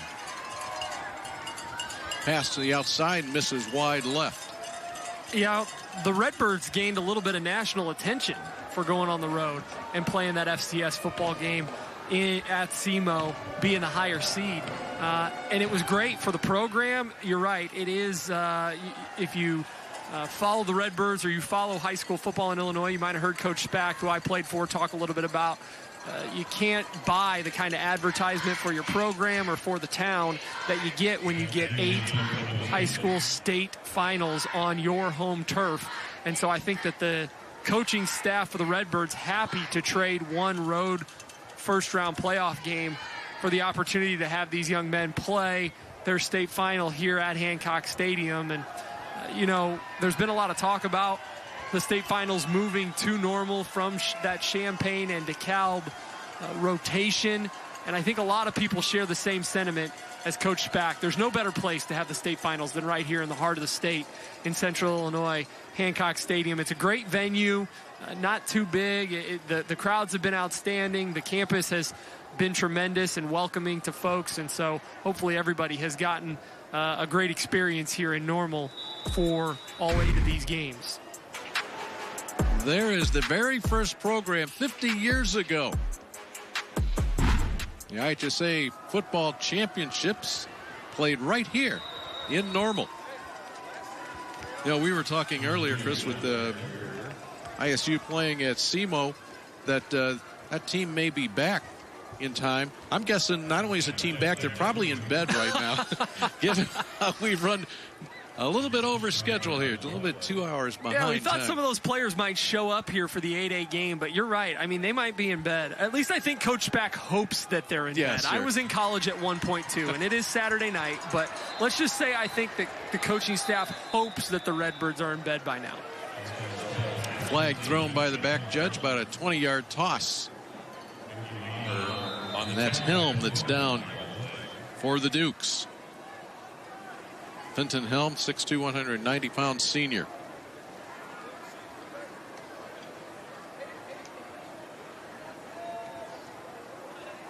We've seen a few players go down with injuries here today.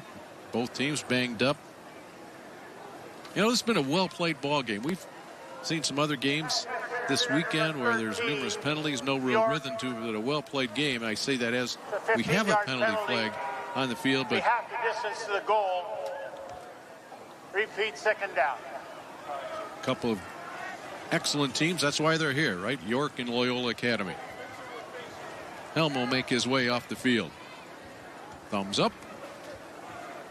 Yeah, we hope to see him back on the field here soon. It has been a really, really good game. Two good teams with a lot of history. We talked about both of these teams very familiar with each other over the last few years in the playoffs. Loyola had gotten the better of York, and for the first couple of quarters, it seemed like we were going to have quite the game on our hands. But you mentioned it earlier. After going down 7-0, Loyola outscoring the Dukes 35-7 here in the last 2.5, 3 quarters. The Dukes just really no answer. Screen over the head of Duda. Well, this was a 14-14 game halfway through the second quarter after Nassau scored on a 4-yard touchdown run, but it's been all Ramblers since that point. Henry Duda, I want to say on in relief with Jimmy Connors. Duda, 1,000 rusher in his own right. And a lot of those yards, of course, with Connors going both ways, getting a breather on offense throughout the course of this season. A season that sees the Dukes with an 11-2 record coming into this game.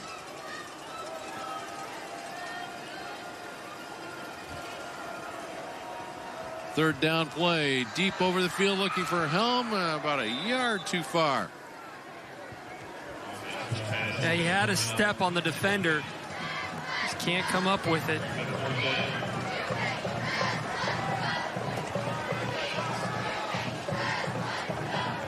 Well, we don't have the entire game-by-game stats for York, but Bruno Massel right now 6 of 19. I don't think the game plan, the hopeful game plan for York was to have him throw 20 passes in this ball game.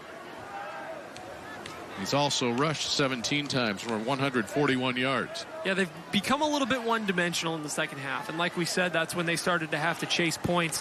When you're down 14 or 21 to a team like Loyola, you feel like you got to try and get it back in big chunks. In reality, there's no play on that play sheet that can get you 21. So you got to try and stick to the game plan as best you can.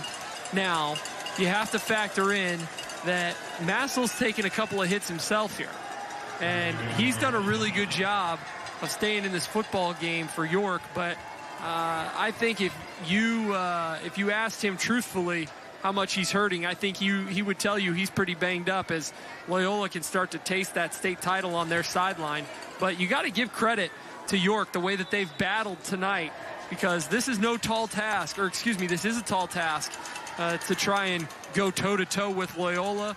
They know it all too well from the last couple of playoff appearances that they've had.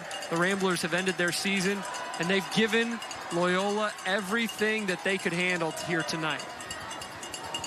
Breaking through the line, across the 40-yard line, and thrown down to the ground is McPherson. Tossed down by Thomas Hostler. Well, the York offense put up 266 yards of offense in the first half, only 50 yards here in the second half for the Dukes. Yeah, the story of the second half has been the adjustments that the Loyola defense has made. They've done a really nice job spying Massel. The defensive secondary has come up huge. They've done a really, really fantastic job of making York one-dimensional, and that's why they've been able to jump on them here in the second half. This time it's Foster that gets the carry. Luke Foster missed all of last season with an injury. He had to watch the championship game in the sidelines. He's going to get some late carries here in this one.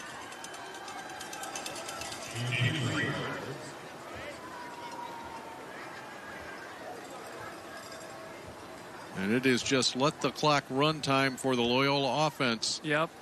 Loyola's going to try and snap this ball with under 5 seconds on the play clock every time now if they can, and try and make sure that York doesn't even get another chance to touch the football.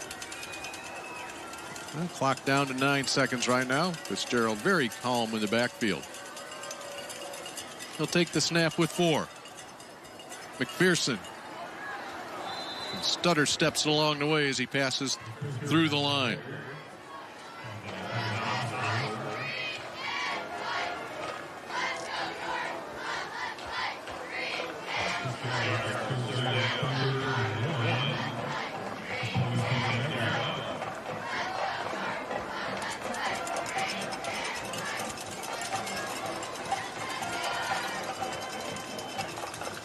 Yeah, Loyola taking their sweet time here.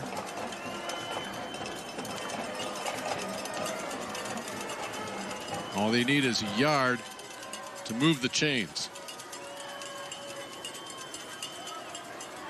Foster will get that yard. Couple extras. He gets out to about the 22-yard line. And if you're Loyola on that sideline, you're just starting to do math in your head on the coaching staff. You're thinking, depending on how quickly we can get the next first down, it's 1, maybe 2 more first downs before we can start to take a knee. I don't know if York will use their timeouts that they've got in their pocket. They've got 2 to take if they need them. But this one's all but over. Loyola is going to go for the three-peat here in 8A. It will be the third three-peater, if you will, of this championship Saturday.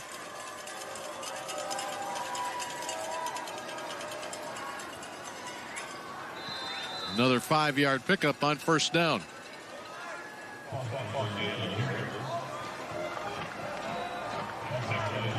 Keep an eye on those orange jugs.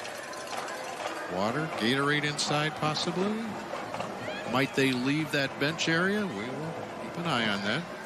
Oh, Deschro, yep, you better zip it up, Coach. Coach, look at him. Put that hood up, get that headset off. Look at him. Button up. Look at him. He knows it. That's the conversation that's going on right now. He says, I am not getting doused. Yeah, we'll see, Coach. He was looking over his shoulder. See. Uh-huh. Great work by our camera crew to get that conversation.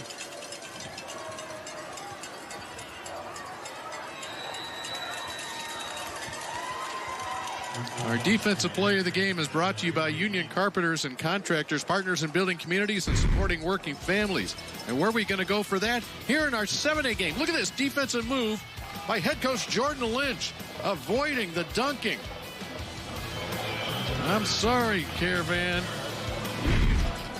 Missed your opportunity there. That might have been his second dunking because it looked like the shirt was already wet.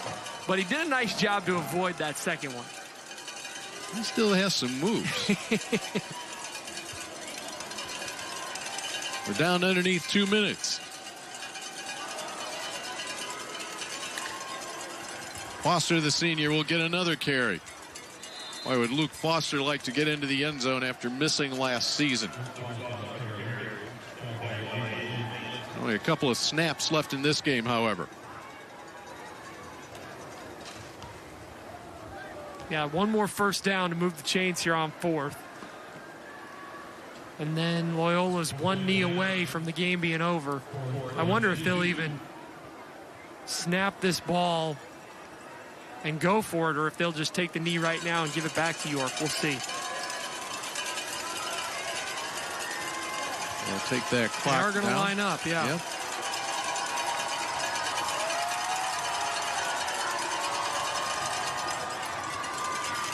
And that should be enough for the first down. Loyola state champions in 1993, 2015, 18, 22, 23.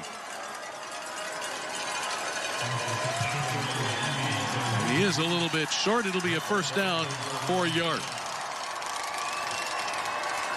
And now the Ramblers can cut loose a little bit here.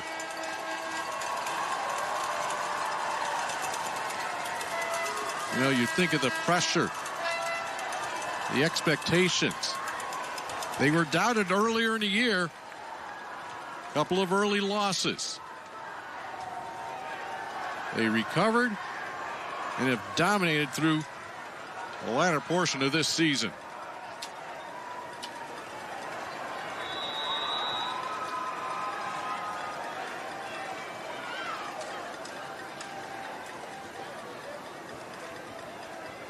Massel straight up through the middle.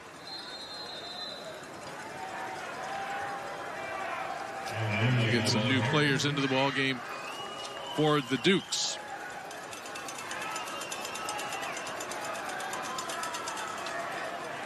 Well, if that's the last play of the game, it's only fitting that it stayed in Massel's hands if you're York. Looks like they are going to pull him off. That's going to be the final play. What a season both these teams have had. Congratulations to Loyola. Tremendous 8A state final.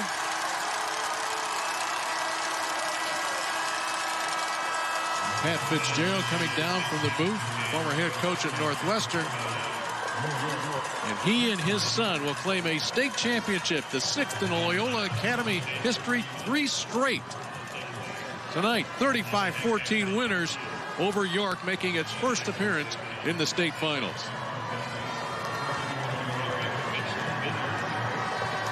I mentioned workmanlike for one of the drives for Loyola Academy, but that's what it felt like tonight for the entire game. This was just a solid performance. Did not flinch when York scored first, when the Dukes tied it, and then just put this one away. Well, you know, there's always a lot of questions on this weekend about who the best team in the state is, and that's 1A through 8A. And I think a lot of people had those questions this year because we didn't see as many dominating teams in each class. We only saw one undefeated team in the entire state, and that was in 1A, Belleville-Altoff. And so I think a lot of people came into Saturday wondering who the best team in the entire state was. And, man, I tell you what, the way a lot of these teams played 5 through 8A, I think those questions still exist. But make no mistake, Loyola Academy and the season they had after starting 1 and 2 certainly cements their place as one of the best in the state for 2024. 35-14 winners tonight over York. We'll step aside in just a moment. We come back. We've got ceremonies and interviews for you. The IHSA Football State Championships are brought to you in part by Menards. Save big money on all your home improvement needs. And by SIU Carbondale. Imagine the possibilities. Attention high school students. If you're tired of hearing the same old college debt story, we've got an exciting alternative for you. Join the Mid-America Carpenters Union and let your career dreams take flight. You can earn great pay, enjoy no-cost health insurance, and secure a stable retirement, all with no college debt and an elite career that's here to stay. It's time to build your future your way. Ready to carve your path to success? Contact the Mid-America Carpenters Union today to learn how you can unleash your potential. Imagine going from the classroom to the big stage. This territory, this place, our home, isn't just for learning, but for understanding the very power of what imagination actually means. A place where you can know from player to coach, from the ground to the sky. So close your eyes, envision the roar that is a spirit of thousands of salutes. Capture this moment and go forward together. All right, let's go. I'll shop for the kids, and you get something for the dog. Sounds good. Let's do this.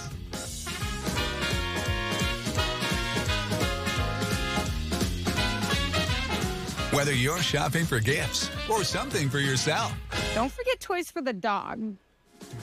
rush in for Black Friday deals at Menards that everyone will love. Because when they're gone, they're gone. Save big money at Menards. You know what it's like to watch a winning team. Now it's your turn to be a part of one. The Illinois State Police is recruiting for our next cadet classes, and you could be our MVP. Protect the public, help those in need, and make a lasting impact in your community. Our mission, your future, higher purpose, higher pay. Starting pay is at $90,000 with incredible benefits package, including a take-home squad car, tuition reimbursement, paid leave, and more. Join the team that makes a difference. Apply today at IllinoisTrooper.com. There's your final score. The champs in Class 8A, Loyola Academy knocking off York 35-14. You know, we've been spotlighting the Gatorade celebrations, the dunking of the coaches. Well, they take all types of forms, Chris. This one, not quite the orthodox form. Yeah, I mean, look at this melee that happens over there on the Loyola sideline. That's Coach Deschereaux that goes down at the 30. That's only after they take out a cameraman and one of their own teammates to try and get to the head coach. And look at them. Success. Yeah, well, I don't know how successful they were. We're going to find out here in a second because I think Nicole has head coach. Yeah, let's go to Nicole right now.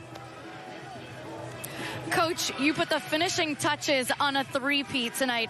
Two of those titles belong to you. One of them belongs to John Holichek, a guy who I know is very important to you. So much so you wanted him on the sidelines here, back on this coaching staff. Well, he's here with you tonight. What does it mean to you to carry on the legacy here at Loyola Academy? It means everything. As an alum, you know, for our entire Loyola Academy community, the fact of the success that we've had, it means the world. And talk to me about Ryan Fitzgerald, your quarterback, and Drew McPherson. They each put up 3 touchdowns apiece. They're headed to Iowa together, best friends. What did it mean to coach them this year, and how fun was it? It's extremely fun. Just 2 amazing kids, 2 amazing competitors. They great teammates. They're I can't say enough good things about them. They're awesome kids. Enjoy, Coach. Go celebrate. Thanks. Let's go. All right, over to the public dress announcer now for the trophy ceremony. Fans, please direct your attention to the 50-yard line for the awards presentation fueled by Illinois Farm Families. Members of the Illinois High School Association Board of Directors are with us this evening to present the team and individual awards. Representing the board are Augie Fontanetta of New Trier, Ron Lear of Plainfield North, Dwayne Bates of Glenbard East, and Tom Shergan of Chicago de La Salle. Finished the season in second place, the York High School Dukes. Representing York this evening, Superintendent Dr. Keisha Campbell, Principal Dr. Jessica Hurt, Athletic Director Rob Wagner, Coach Don Gelsomino, and the captains of runner-up York.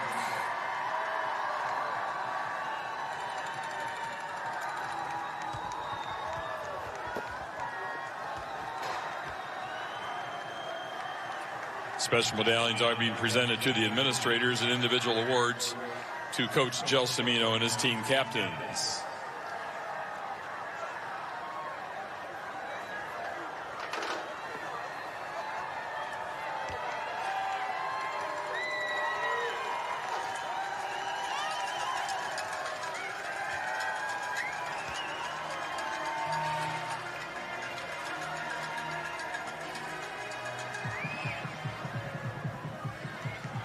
now the second place trophy will be presented to the Dukes of York, who finished the season with a final record of 11 wins and 3 losses.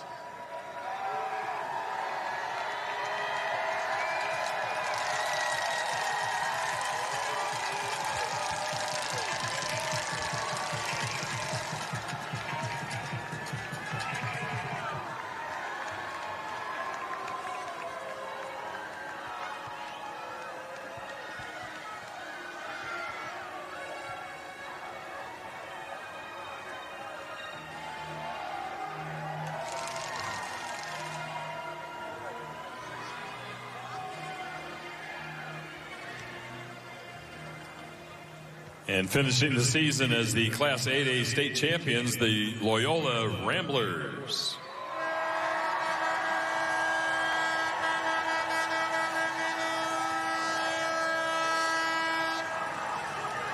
On hand this evening, President Greg Ostdyke, Principal Tim Devine, Athletic Director Genevieve Atwood, Coach Bo Deschereaux, and the captains of champion Loyola Academy. Special medallion would be presented to the administrators and individual awards presented to Coach Deschereaux and his team captains.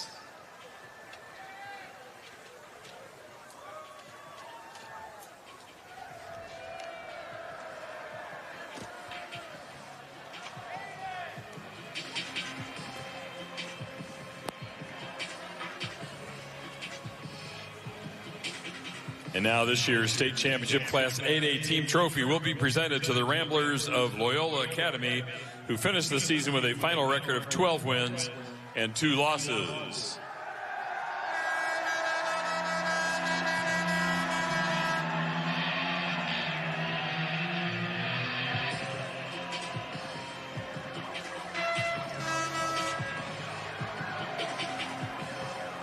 One of those players that are holding that championship trophy is our Country Financial Player of the Game, Drew McPherson. And that Player of the Game brought to you by Country Financial. Visit countryfinancial.com to experience more. Well, Chris, we wrap up High School 2 days of coverage. Your thoughts here on this game? What an incredible effort that McPherson had here in the 8A game to close out a tremendous weekend of football here at Hancock Stadium. I think he had 3 total touchdowns, almost 200 all-purpose yards for Loyola. We talked about him as the player to watch, and he certainly lived up to the hype in this 8A game. I mean, just an unbelievable performance by Loyola, and every single champion that we saw here through 2 days, I mean, they earned it. They earned their way to this spot. They earned everything that they got here at Hancock Stadium this weekend, and give Loyola a ton of credit for being the last one standing in 8A. Well, we'd like to thank everybody that joined us for this one. Chris Highland, my partner, Nicole Sedevy down on the field, the entire crew up here in the booth. We talked about the cameraman. So we'd like to thank our entire crew for a great weekend here at Hancock Stadium. And congratulations to all those teams that made it here to the state finals. So we thank you so much for watching, and we'll see you again next year. Now let's head back to the studio one final time with Marshall Harris, Tim O'Halloran, and Kenny McReynolds. I'm Dave Bernhardt. Thanks for joining us, everybody. All right, thanks so much, Dave, Chris, Nicole. If you're staying up late with us, we thank you for staying up, first of all. And we're happy to cap off what has truly been a power Saturday with a Loyola win. Not because this is the power I or the wishbone or even the wing T, but this is the power Saturday because of the traditional powers taking over and winning all 4 of these games today. Loyola becomes the third team on the day to make it back-to-back-to-back state championships, joining East St. Louis, who also, by the way, wins their 3rd title in the last 5 years. What did you make of the dominant performance, a 35-14 win for Loyola in our 8A championship Well, they game? did everything we thought they were going to do. They slowed the game down. They became very physical. McPherson did everything we thought he would do. He rushed for 150 yards. Fitzgerald passed for 160 and 3 touchdowns. So Loyola did everything they were supposed to do, everything they needed to do to become a 3-peat champion. As you said, my friend, the traditional powers are the traditional powers. I thought York handled themselves, showed themselves very well in this game, just came up short. And again, that's a tall mountain to climb. This is their first time here. I thought pretty impressive performance from York. First-year coach, too. Yep. No question. No question. So you look at a team like York, they do a good job in hanging around for a half, but then getting shut out in the second half. That's where kind of the separation was there for the Ramblers as they get yet another state championship. Let's take a look back at how this weekend unfolded. 8 games in 2 days at Hancock Stadium down in Normal, Illinois. And it started off with Althoff Catholic getting a 57-14 win. Chicago Christian with a shutout in their first ever appearance, 47-0. Then in 3A, it was Montini Catholic getting it done. And 4A, DePaul College Prep finished the day strong. 4 blowouts on day 1, but that wasn't the story on day 2, at least not when we got it started in 5A, because that's when Nazareth Academy had to hold off a late charge. A 2-point conversion attempt that was not held on to by Joliet Catholic was the difference in that one. East St. Louis, well, there's a reason they go just about every year to the state championship game, and they get back into the winning column with a win over Geneva. And then it was Mount Carmel. The team celebrated as the best program over the 50 years of the history of this championship with a win over Batavia. And as we talked about, Loyola Academy over York, double-digit seeds. Throw all that out the window because we know who's good at the end of the day. Kenny, what was your biggest takeaway from this weekend? My biggest takeaway was Elliott. He's the best player in the state. He showed it today. He passed for 6 touchdowns. He ran for 1. The best player in the state of Illinois. What about you, Edgy? There's a guy down in Althoff named Deidre Hill who I think put on a epic performance that I think we're going to be talking about for years and years to come. For me, it was Chicago Christian. First time ever in the state championship game. They take the state championship in 2A. CJ Cesario, a first-year head coach, getting it done in that matter. All in all, just a great weekend of performances and teams celebrating. And we're just happy you decided to stay up late and hang out with us. For Edgy, for Kenny, I'm Marshall saying so long. Hope you enjoyed it.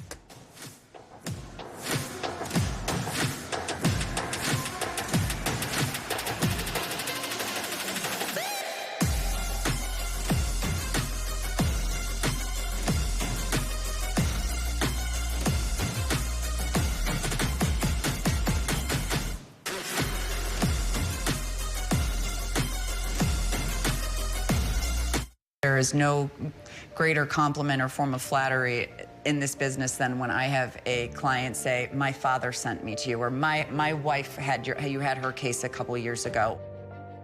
They feel confident and comfortable sending their children, their wives, their spouses, their grandmothers.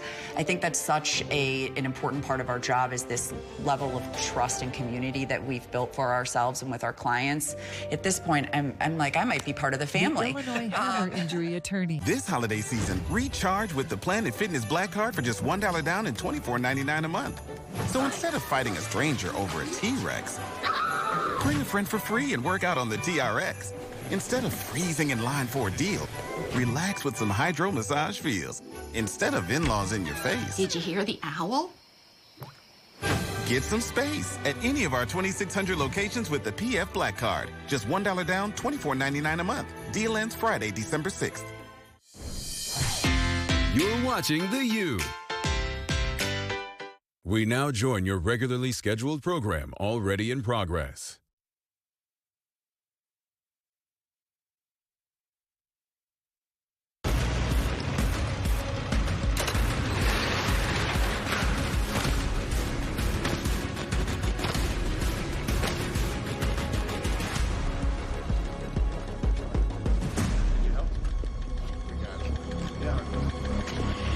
LAPD on your knees now! Police, show your hands!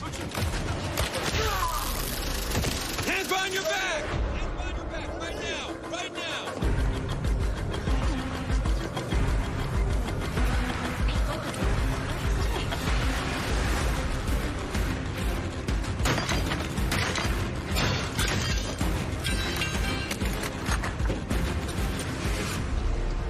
Two.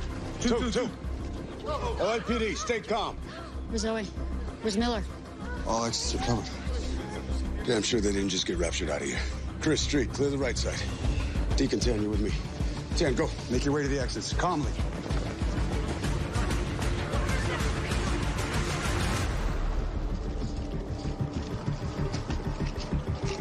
Two. Room clear.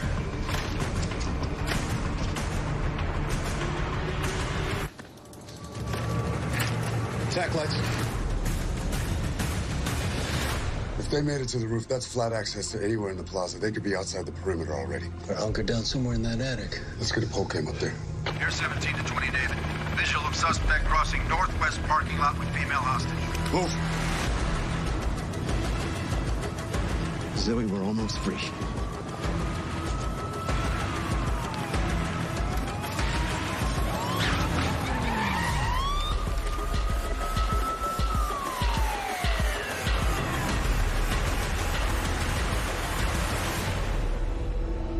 No angle. She's in the way. Chris, Street, we gotta get crosshairs on. Drop back, get your 308, see if you can line up a shot.